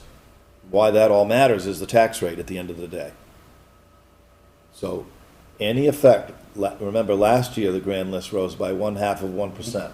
That affords the town and the school to spend money without a tax increase.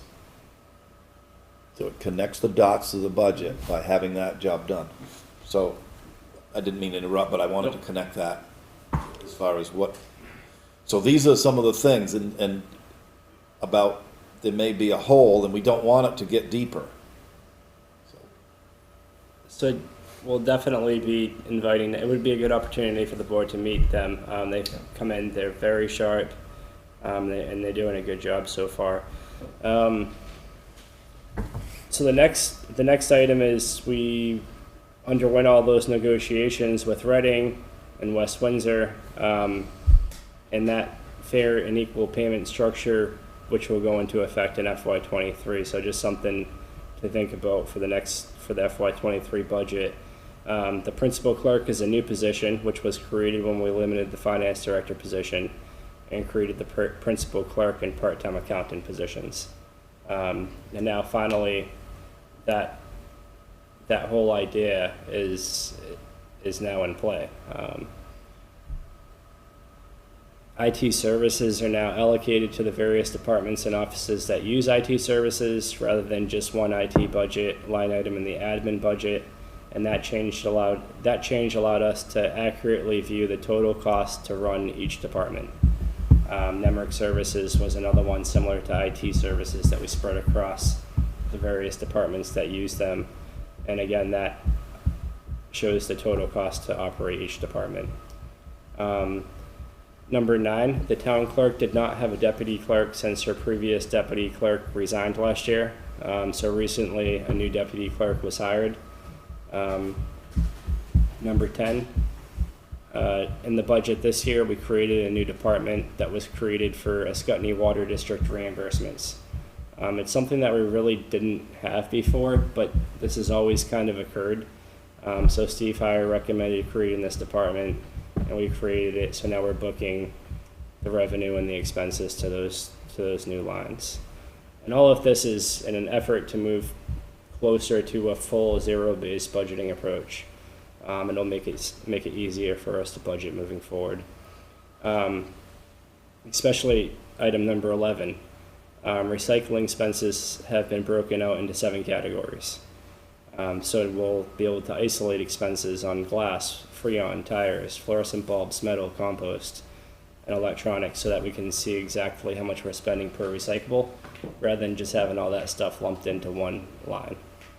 So that's just an intro for the first finance report for FY '22, and now I'm going to get into the general fund. Overall revenue is in the general fund is at 24%. Revenue is slightly low due to the appropriation revenue of $43,000 that was not removed from the admin budget during budget season last year. So the select board approved an appropriation that was not entered on the ballot. And at the time, the way that I looked at the budget is that the all of the revenue comes into the general fund and then it moves to the highway fund. So we actually do journal entries and move it over there. So in my mind, I was thinking that we needed to budget that in the general fund, and then we'd move it over to the highway fund, which would have worked if we put it on the ballot. And the select board approved it, and then we didn't put that on the ballot for the highway fund, so that revenue is not going to come in this year. So we're 1% low right now. We should be at 25%. We're at 24%, and we may need to. Once I finish all my projections, I'll know whether we need to transfer some from the fund balance to cover that loss of revenue. Let's see here. During the first quarter, let's see here.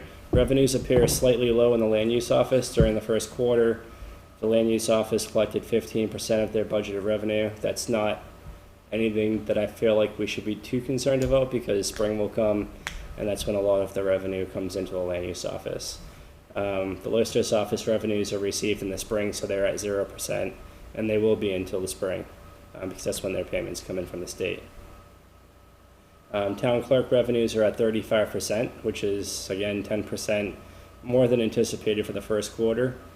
If that trend continues, we're going to end up with significantly more revenue in the town clerk's office, similar to what happened last year. More people are coming into the town, more people are registering their dogs and so forth. And believe it or not, that generates a good amount of revenue. Police department revenues are at 34%, which is 9% higher than anticipated for the first quarter. Overall, everything appears healthy on the revenue side of the general fund, with the exception of that $43,600 appropriation that won't come in. Expenses. So on the other side, personnel expenses in the administration budget are at 24%. In the first quarter, you really want personnel expenses to be at 25%. But we currently have some vacant positions, so we're 1% lower. Finance personnel is at 24%. List of personnel is at 13.43%. That's going to change because Nemrick hasn't. We just, I believe, received our first bill from Nemrick today. So you'll start to see list of personnel increasing over the course of the year. Land use personnel is at 17%. And similarly, the reason it's low is because regional planning hasn't sent us an invoice for the interim land use administrator position that they're currently covering, which is 10 hours a week, $30 an hour. So you'll see that change in the next finance report. Police personnel is 35.69%, which is 10.69% higher. And that was because we had two full-time officers until September. So what that did is it lowered the amount that the police department has for part-time officers for the rest of the year. So I figured a way to balance it to 100% without going over this year. So I don't think there's any concerns, and it has been addressed, but that I just wanted to let you guys know it is 10.69% over currently, but it will stabilize over the course of the year. Town clerk personnel is at 24%. Library personnel is at 23%. Overall, in the administration budget, expenses are at 31%. And I think Mike Todd asked me this question before, what should it be? And it really, I could get to that point. It's going to take me maybe another year to figure out exactly where we should be overall in the general fund. Personnel, you should be at 25%. But office expenses, I mean, I need to figure out exactly, you know, when do we need paper? When do we need this? And then we might be able to get to a point where we know precisely where we're at. But 31% doesn't seem too bad. The Weathersfield Proctor Library is at 22%, finance is at 23%, town clerk is at 20%, listers is at 10%, land use is at 14%, police is at 34%, and fire services are at 15%. So overall in the general fund, expenses are at 25% for the first quarter. So that seems pretty healthy in my opinion. The highway fund revenues overall are at 20%. This will change in the second quarter. I wouldn't be too concerned with the 5% shortage. The second quarter, we usually receive our state aid to highway and then it jumps up. So you'll see well over 50%. The next finance report, the next quarterly finance report. Expenses overall in the highway fund are at 16.83%. So that's another thing. We spend a lot of money on salt in the winter time, and plowing and so forth, so you'll see those start to rise, but more importantly, personnel is at 18%, which is 7% lower than what it should be. And this is the result of the highway department not being fully staffed right now. Office expenses are at 44%, utilities are at 24%, highway garage and truck expenses are at 15%, road materials and repairs are at 22%, debt service is at 0%, but that's going to change when the notes come in to get paid, and then we'll be at 100%. In the last meeting, I made a comment, I think, about the solid waste fund and whether we'd be in a deficit last year because there was a question on an invoice, and if the invoice was supposed to be in FY22, then it would be a $17,000 deficit, and if not, it would be a $3,000 deficit, or shortage in revenue. And it turns out that it's $3,000, so that's good news. Usually there's a margin of error. You want to be at zero at the end of the year in an enterprise fund, but you know, you try to get as close as you can, and in this case it's a $3,076 shortage. But this year, overall revenues in the solid waste fund are 33%, which is 5, 6, 7, 8% more than they should be. That's because we started charging for compost. So the reason for the shortage in revenue last year is because we paid $8,000 in compost that we didn't charge for. So if we had charged for it, we'd have a $4,000 surplus. So it's a balance there. Expenses in the solid waste fund are at 26%. Personnel is at 29%, which is 4% more than anticipated for the first quarter. And that kind of caught me off guard a little bit, and that was addressed, and that'll even out throughout the year. Office expenses are at 5%, which will change significantly once highway and admin services are booked. Utilities expenses are at 11%. Tippage and recycling expenses are at 31%, and insurance expenses are at 50%. I did receive a call from Matt Priestley, Alva Waste, and he told me that recycling expenses are starting to decrease significantly, and that the cost per ton is decreasing significantly, which is really good news. So maybe I'll go ahead and forward you guys that email so you have that. Anybody have any questions? You can't get that close on some of these things.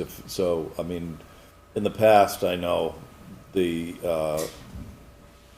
was for instance, it's all about cash flow. So when you have items come in like healthcare, you have to monitor how much you pay the plans. So you don't want to pay them all at once, because then you catch yourself, I'm a couple $100,000 short.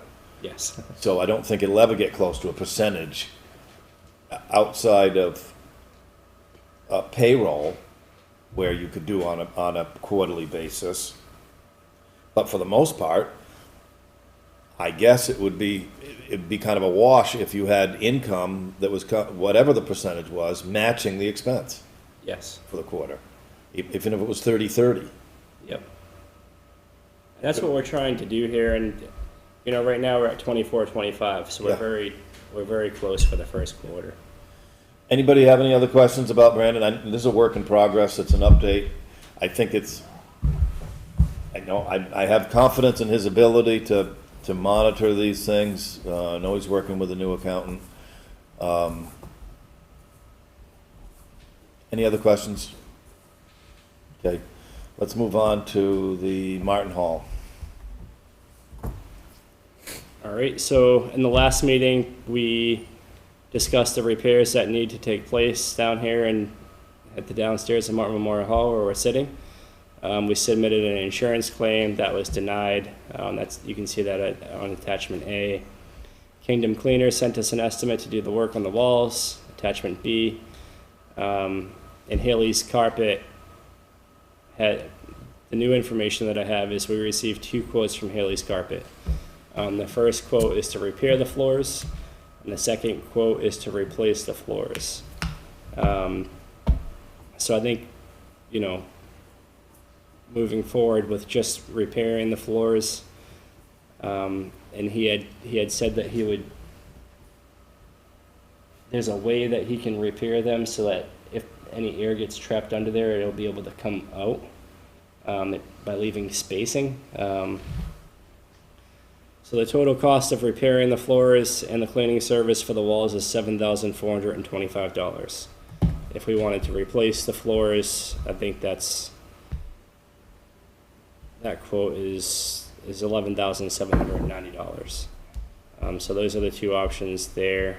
The recommendation, I think, is to repair, but the board could think something different. What do you guys think? Brandon and I talked a lot about this, and I just said fix the floor for now, because I didn't want to replace the whole thing. That was like $12,000. And so that was my thought process. I think, so the walls, there's two things here, the floor and then done by separate people, and the walls. I think we have, so getting back to the very early discussion about the reason why I asked for, where we were going to be on the FY21 balance.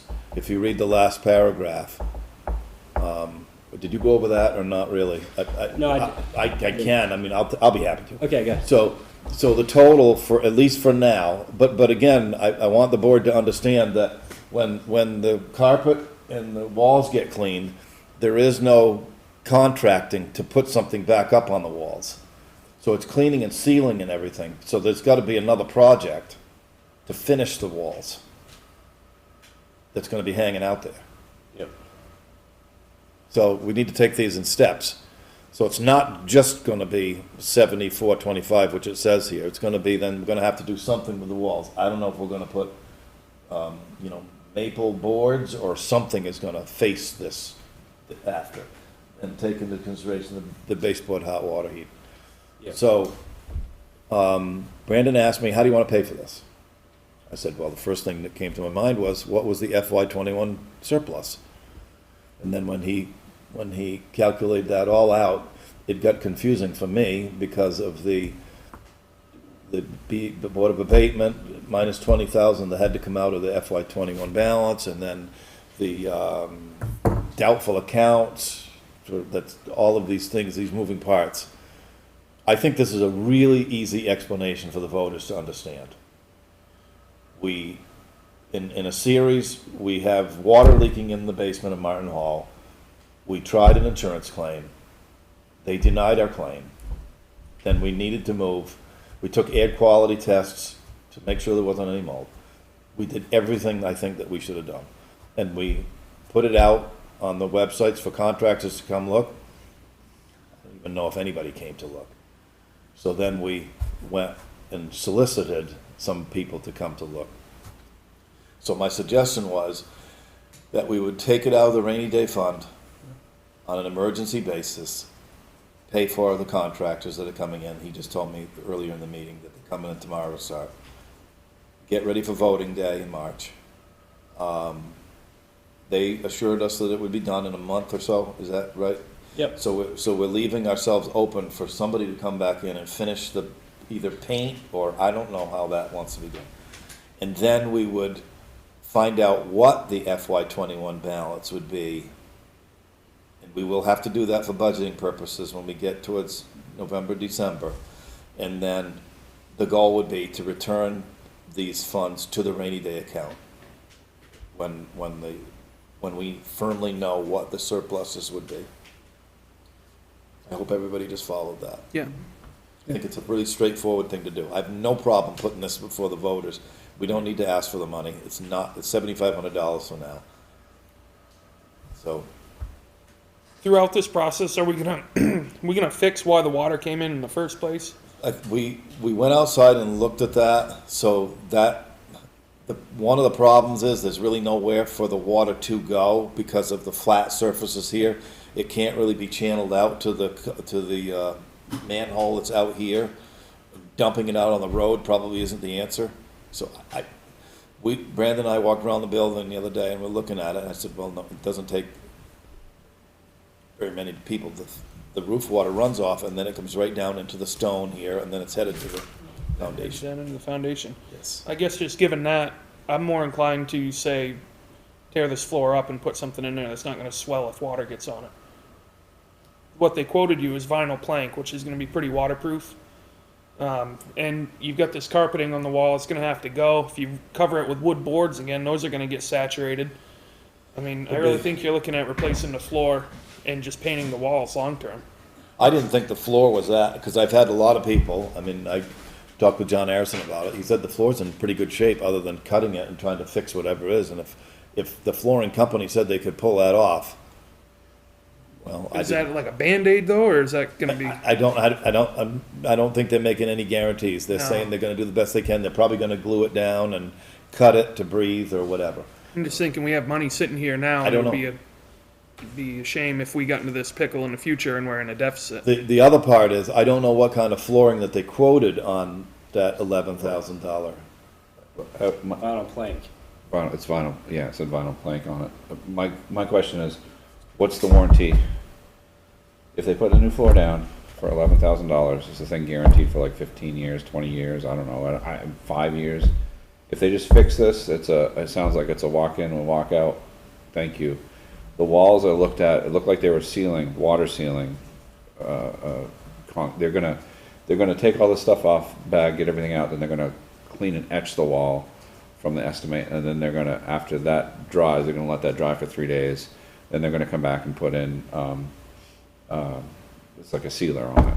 So even if water is outside, that usually those sealers are pretty good. You should keep it from coming in that way. I don't know about the floor up. So that would be my other thing is, I don't know what's underneath this to stop any of that or to keep that. Like I said, like you were saying. I don't know, I'm kind of in the, my face said a little bit probably when we were talking about it. It's not that I want to go spend a lot of money on it, but I don't know if, yeah, it looks okay, but I don't know what's underneath or how it really, if it's installed right. If you get a good guarantee with the other one. Yep. I don't know what's under this floor. But, right. Like, if we're dealing with some kind of hazardous material that we don't want to get into. Yeah, or is there like a piece of foam that's soaked under Or that? we don't know asbestos about? or something. Yeah. I don't know That's the true. answer. So, I was into, mitigating the damages to avoid any potential of mold or air quality, and also beating the deadline of voting, and that's all. That's Peel all. it up and seal the concrete. It'll look great. Actually, if you clean it up and stuff, Put epoxy nowadays on they're and doing coat it, looks yeah. great, yeah. I don't know what to say. I don't want to make that call. We haven't asked the trustees. I don't think, and I know at that stage of redoing a lot of work, I don't know. I don't know whether you're opening a can that they'd say, why didn't you ask me? I know, So I think what Dave's trying to do, and we talked about Yes. this, is we want to make sure that the downstairs is going to be open for voting. Yeah, no, absolutely. So if we open up the can of worms of replacing replacing the floors, which is a great idea, but we're going to have to discuss this with the trustees which we could potentially do that in the next couple of weeks, but it's going to keep kind of delaying it a little bit. Surprised As you we don't could have waste to. $2,000, and this problem could reoccur.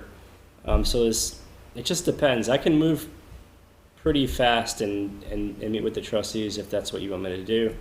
But it will delay it out a little bit, and then maybe I can contact Haley's Carpet and just ask them, you know, can they definitely do the job in December if we get approvals? What is the warranty? Because I don't know the guarantee. Yeah. I'm stuck in the middle, kind of, to be honest with you. Like, I just think if you're not gonna do anything to the building or to the drainage to fix it, you're gonna end up with the same problem at some point again. The only other thing, without doing any curtain drains, would be gutters. Yeah. yeah. That's it. A gutter system to pull the water away. Then where does it go? I don't know. What's the board want to do? I mean, I know he's got I know you gave the green light to go ahead. The wall. With the people. walls. Yeah, okay. So they're doing, the walls start tomorrow. Yeah. I have not given the green light for the floors yet. Okay. Can you wait until the walls are done to see what we're dealing with there and then decide on the floors? They're not gonna touch the floor. I don't wanna wait.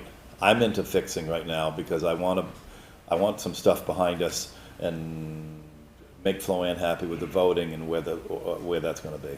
That's my take. I think on this one, I'm gonna go with Dave and just, maybe, it might be a $2,000 mistake, but from a timing and everything else. I don't think the walls have anything to do with the floor, right? Can they work together? I don't know the schedule of the floor people. Two different contractors. No, I know that, but I don't know their schedule about when they were gonna fit it in. They're coming in tomorrow, and they're gonna be done in 7 days. Right. Okay, good. But for the sound of where they're bagging everything up and that, I think it's a hazardous thing. They're gonna paper the upstairs and everything, so I don't think they want other people in here for that, but. I mean, I'd love to have the floor redone and everything, but then again, you know, if it was right after voting season, right after March, it'd be like. I think we should cross that bridge on another day. Yeah, I'm leaning that It way. may come under a renovation of the ARPA funds Yeah. of Martin Hall at a later date. Yeah, I'm leaning I that think way. it's an easy $2,000 for me. I don't wanna spend any money either, and I want Yeah. it to be done, I don't know. I just wanna move on with other stuff. I'm good with that. I don't know what the rest of the board is. Are you still on, Mike? Kelly, do you have any, Yep. any comments at all about the floor? Don't be quiet. No. Okay. Kelly, nothing? Nothing for me. I think Mike's sleeping. I think he's fooling us. No, I'm not sleeping, but I'm laying down listening. I'll explain at the end of the meeting. Okay. It must be we're having a boring meeting. It must be. Okay, Brandon's got the authority under his job description to make this call. So let him do his job, then he can contact them to fix the floor. I say Yeah, just go ahead with it for now. Yep. you know, worst comes to worst, we've spent 2,000 on just some, on maintenance of the downstairs. Of the building, yes. Is You there, may find when they start tearing into it that the outlook will change. Right, That, because they gotta cut the edges. I think and that's do what you're stuff. gonna see, is that we're gonna agree to 2,400 now, and then they're gonna get in there and go, oh no, actually, you need this. in that case, then I think we won't be paying that 2,000 and we'll be paying for the Towards, right. replacement. That 2,000 will go towards the replacement. Maybe I can build that into the agreement. right. that can be another meeting. Yeah. If that happens, and it happens before the next meeting, I'll just ask him to send out an email to the board, Yeah. Okay, if that happens. sounds good. Okay? Do you need a motion for that, or are you good? No, you said he was under, yeah, okay, I'm okay. gotcha. Next up, let's skip and go to the warrants first, because then we'll recap what we're gonna put on for the next meeting on this. Let's go to the warrants first. All right, Mike, do you wanna do that, or do you want me to? No, you go ahead. Thanks. All right. All right, so, I'll make a motion to approve the warrants for, October 18th, 2021. General fund payroll is $17,106.74. Operating expenses is $22,039.51. Highway payroll is $6,670.75. And operating expenses is $39,487.74. Solid Waste Management Fund payroll is $1,716.50. And operating expenses is $1,014.45. Library is payroll $1,985 and operating expenses $0. Highway grant is $2,128 for a grand total of payroll $27,478.99 and operating expenses $64,669.70. Is there a second? Second. Second. Motion been made and seconded to approve the warrants dated October 18th, 2021. Is any discussion? Who is Richard Marsh? That was the highway employee that resigned after a week. Okay, so that was on the, you may want to check that because it looks like it's on the general fund. You want to move that to highway? Oh, wait, let me take a peek at that. It might be a different. I don't know. It's something else It looks taken like out. he's with all the others, which are in the general fund, so I just wanna Interesting, thank you. make sure that's gonna be, it'll show up in the wrong something.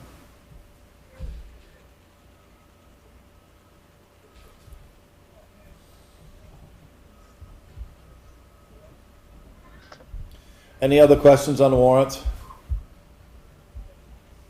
Motion been made and seconded to approve the warrants dated October 18th, 2021. All those in favor say aye. Aye. Aye. Any opposed? Okay, good. On the next meeting, I suggest that we have the long-term debt schedule to try to coordinate what is going on. What did you give the budget committee directions for the budget process, if any? So what we're looking at, we're going line by line and really just going through the whole zero-based budgeting process. So it's a new commission or a new committee, and you know, they're interested in what makes up the lines and so forth. There really hasn't been one of the questions in the last meeting was interest in metering our diesel fuel. Yep. Because they didn't like the fact that we can't isolate where the diesel fuel is going precisely. They'd like to know how much it costs in diesel fuel for each truck, and so forth. And some is the fact that the West Weathersfield's using it also. Yes, and West Weathersfield's using it, and they fill out paper slips, and they'd like to see that system updated.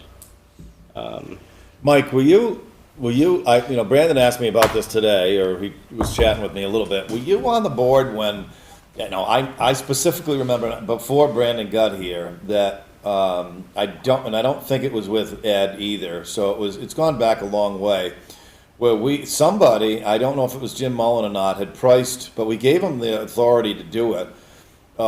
There was either Irving, where we buy our energy from, the oil, had a pump device, and it didn't involve cards or anything. It was actually a meter, it was a pump, and it was not a lot of money to think of the thousands of gallons that we use.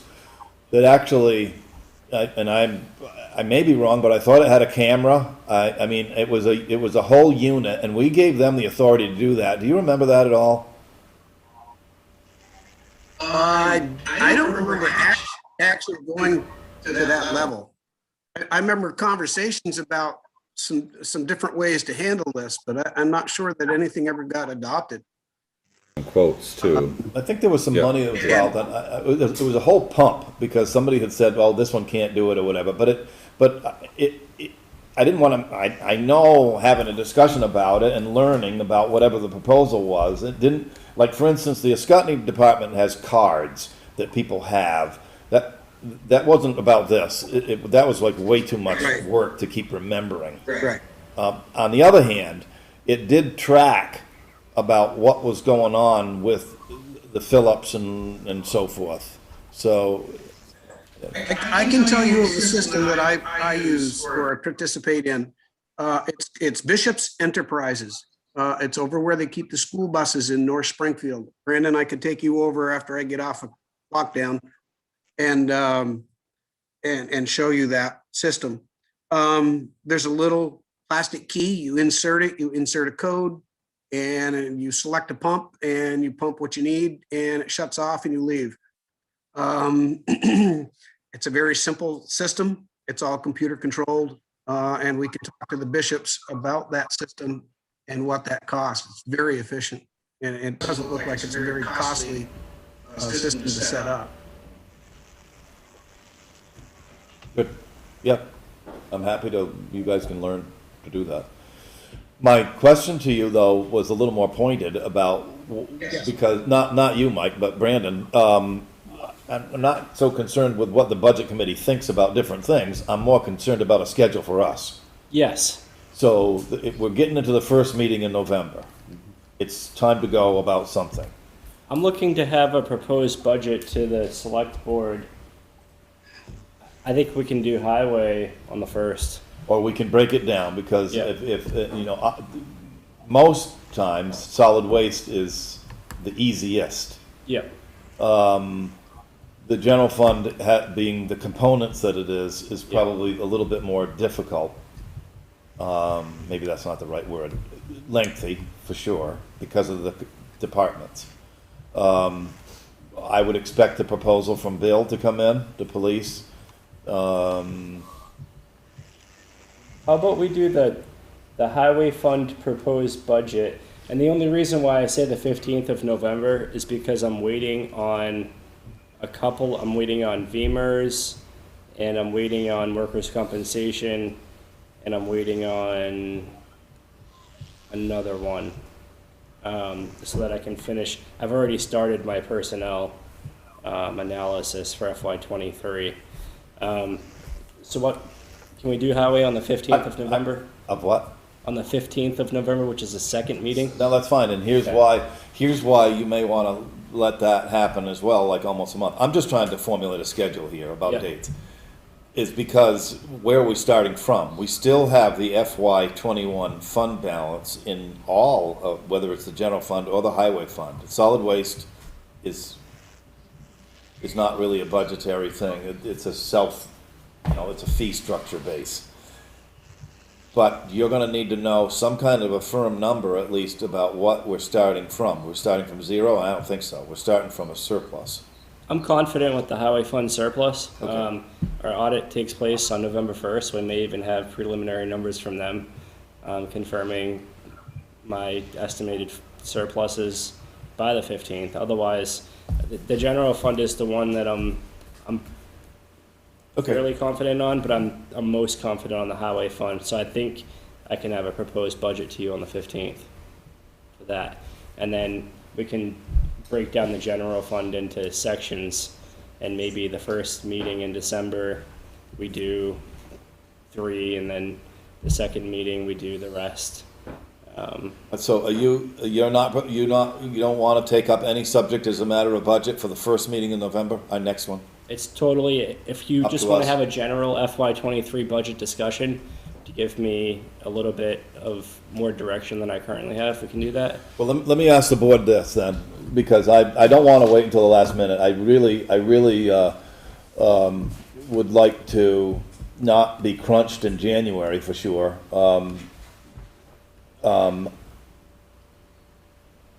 Two things. I think we could take up the solid waste on the first meeting in November. Because it's the easiest to get out of the way. We've already set the fees, the permit stickers and that, so it's really more of a matter of labor. I don't think we see, I mean, we're not like buying a new compactor or anything. I can do that.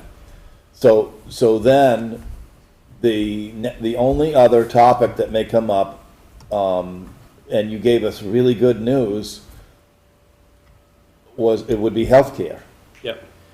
Now, when you went to the town manager meetings, did they have any discussion whatsoever about tossing around what potential pay raises may be for people? I heard today, or whatever, it's been floating around on the news, that there's an annual cost, and everybody loves these little letters, CLA, or no, that's not the right one, cost of living, COLAs and so forth. I've been hearing 4.5%. Now, I'm not ready to jump on any bandwagon, but the board needs to somehow get their arms around what they may want to do or may not want to do. And I don't know if you've given the budget committee or they've had any conversations about it. Yeah, pay raises were discussed. I'll review my notes and maybe we can chat tomorrow. With the budget committee? Not with the budget committee, with the other town managers. They were?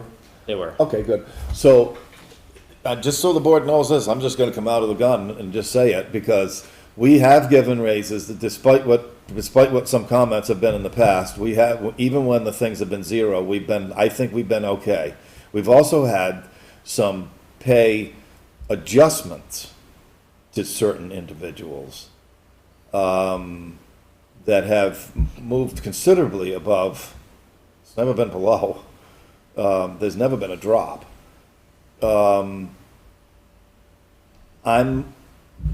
more inclined, given the news of the healthcare that Brandon shared with us now and he shared with me earlier, that a 2 or 2.5% pay raise for me is okay, and I don't see us tangling ourselves up in too much debate on healthcare. For me. We can talk about plan for plan, but when he shared with me today and us tonight about a 0.5 or what was it, increase? 0.1% increase in the premiums. If that holds, It holds. it's a little hard to believe. I have it upstairs. I know, I can but give you a copy. I don't know how much of a, given the employment status about who is. That being true, just erased the 3 meetings. What 3 meetings? Emergency meetings that we will to discuss healthcare and in the budgets. I'm agreeing with you, Dave. I don't see that there's going to be much discussion at all about healthcare. We're going to move forward. You know, unless they come in and say they're not happy with what they're getting, and I don't think that's going to be the case. Do you? I don't think that's the case. A survey is in the works. It may already be out, but I'll have those results for you in my next report. The only thing I think that would be not necessarily with the insurance. I think people have had a chance to look at that. It was just the fact that it's nice that it's not going up, because I know for a fact there are people that lost money because of the insurance that was there, and with only a 2% increase. So with that same amount this year, without the insurance going up, pretty much put people back to where they would have been anyway. So the healthcare probably not, but at least what in retaining people. So they will see a little bit of an increase in their costs because we set it by percentage. So that 7.5% or 9%, which is whatever it is that they pay, the plan that they're in, will increase what they pay, but it's going to be minuscule. And for them, and well, it wasn't. Some people it wasn't. It was a little bit last year. yeah, I just know what you're saying. But it wouldn't be if we kind of came together and said that we were gonna now say, we're gonna I don't know about you, but I don't feel comfortable going to a 4.5 or 5% pay raise. I don't, it's just not in there. But having said that, if you go 2 or 2.5 tops or something like that, that is, when you factor that out to the hourly basis, that's not bad. And if there's, particularly if the healthcare is 0.1. I haven't heard what the school was, so I don't know what Blue Cross announced at the school. Yeah, But Mike's right. It The doesn't school, matter what the my school plan, is. no, but you like to have knowledge. There's only 2 carriers, Blue Cross and MVP. And the town is with MVP and the school is with Blue Cross. I know, I'm on it. That's fine, yeah, So, I mean. so the school- I would like to hear what that will be. I haven't heard that yet from what's coming out of the school. But, I mean, the employees are here, they're not school employees, so it's what this is, So that's the future agenda. Is everybody okay with that kind of schedule? I mean, if we're not, depending on the strength of our surpluses, and we need to fit the puzzle together, and I'll let Brandon do that with the package of financing about cash for an annual basis, midterm debt, and then longer-term debt. But recognizing that we're not draining the reserve accounts on these things that are disappearing, because there will come a day when that will really be a bad picture. Do you have a question? Yeah, just something I don't want to lose sight of, and we have already, it feels like to me, is that we talked some about hooking the hydrant over here at the church up to public water. And talking about getting a bigger tanker, that's going to add even more time for somebody to have to go down there and fill the thing and wait and then fill it and wait. I think we can't lose sight of that, even if the town pays for it out of one of these surpluses. It's not going to cost much money. Steve Smith is going to know what to do. Hook up the hydrant, where was that again? To the town water line, Okay. right over at the Mormon church there. Well, I'm just hearing about that for the first time. So 2 things immediately jump at me. Number one, that may be a resource that's not necessarily geared towards our budget, because I don't know whether the recovery plan may offer something on It will. safety. Second, I don't know about tying into, because then you would be decreasing the water supply of drinking water. So A negligible amount. you But think so? and it's not a constant run, it's a fill Yeah, up. it would and fill then up and then waits. shut off. And Okay, wait. every other comment that I've ever heard for all these years, and maybe you guys know better because you live here, but it's been that the system doesn't really have the capacity. I mean, I've heard this. Oh, that's just plain not true. Okay. Oh, yeah, maybe that's, What it is we didn't is, evaluate, we have the capacity to do with that Okay. water system. That's Right. not been the history of comments. the water's running out of the darn thing. Yeah. But some of the comments are the fact that it hasn't been, the state doesn't know that. We can stand there, Joe and I know, we can stand there and look at it and know what we got. The state doesn't know, so it needs to be regulated in a way so that we can say, okay, this water system can supply this many, and that's Yeah. what the water district has been trying to work on. So, yeah. I just know personally, I know people that work with them, and I know how much of a pain that chore is to do to make sure that tanker's full all the time. And with it getting bigger, it's only going to get worse. I want to make it easy on those guys if we And can. it's a fire district, it should have a fire hydrant. Yeah, one that's not just like, well, the well's dry, so Yeah. come back later. Yeah, and I think some of that proposed from the water district was for some of that in what Yeah. they were asking altogether anyways. Okay. It's But like we'll 10 talk of 9, about so we're way off topic. So is everybody okay with the schedule about the Yep. proposed for the budget stuff then? So the next meeting, we're gonna try to talk about solid waste, and then the 15th, is it? I don't have a calendar. Yeah, Of 15th. November, we'll start with highway, and then the first meeting of, December. yeah, Do general fund all December. okay. I don't know that highway will be wrapped up in one meeting, but, Well, we kind of overlapped them, so we had highway and the general fund, and we kind but of, I think the board just came to a pretty good agreement right now that we weren't gonna have and maybe you should, fire off an email to the employees that if the status of healthcare is what you just announced it, Let's lock it in before we lose it. Yeah. that it won't be up for, I mean, the board is kind of looking that if they're willing to keep the same plan. okay. Is that true of the board? Did I hear everybody or not? Yeah. Okay, I don't wanna switch if it's No, I just- little and people are happy with it, I absolutely. don't know. if somebody It's a wants to, concern. It's been a concern all along, you know, for the last few years about what happens during the budgets. My healthcare, and you told me it's gonna be more and not, and it didn't turn out that way. because we still offer the 2 plans, is it, plans, yeah. or any plan that they want, or I it's think 2, it's- right? Gold and a platinum, right? Yeah, gold, platinum, silver, is that, this, So as long as they can still modify their coverage, I don't see the problem with. yeah. Is there any other thing for tonight? Any other comments for tonight? I'll let you guys in on a story. Okay. I came down with some symptoms on Monday. On Tuesday, I developed a fever. On Wednesday, I got tested, and on Friday, I was positive COVID. So I'm not terribly sick, but a little run down. Got a sinus infection. That's kind of kicking my butt a little bit, but tomorrow is the last day of my lockdown, I think. They said through the 22nd. So, yeah, just fighting it. That's all. Good. Well, I'm glad you're doing good, Mike. Thank you. I know what it's like. Yeah, I know. Been there, done that. Do you have muscle aches or anything like that, or do you feel tired?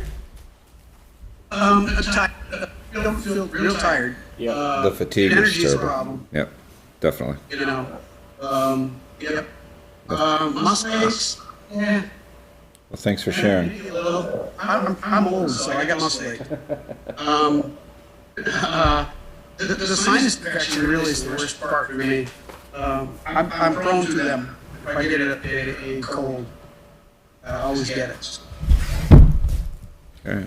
Okay, Thanks, Mike. Get well. Take care. Yep, thanks, guys. motion to adjourn, please. Motion to adjourn? Second. All those in favor say aye. Aye. Aye. Bye. Thank you, we got to Good night, sign. everybody. Night. Thanks, Mike.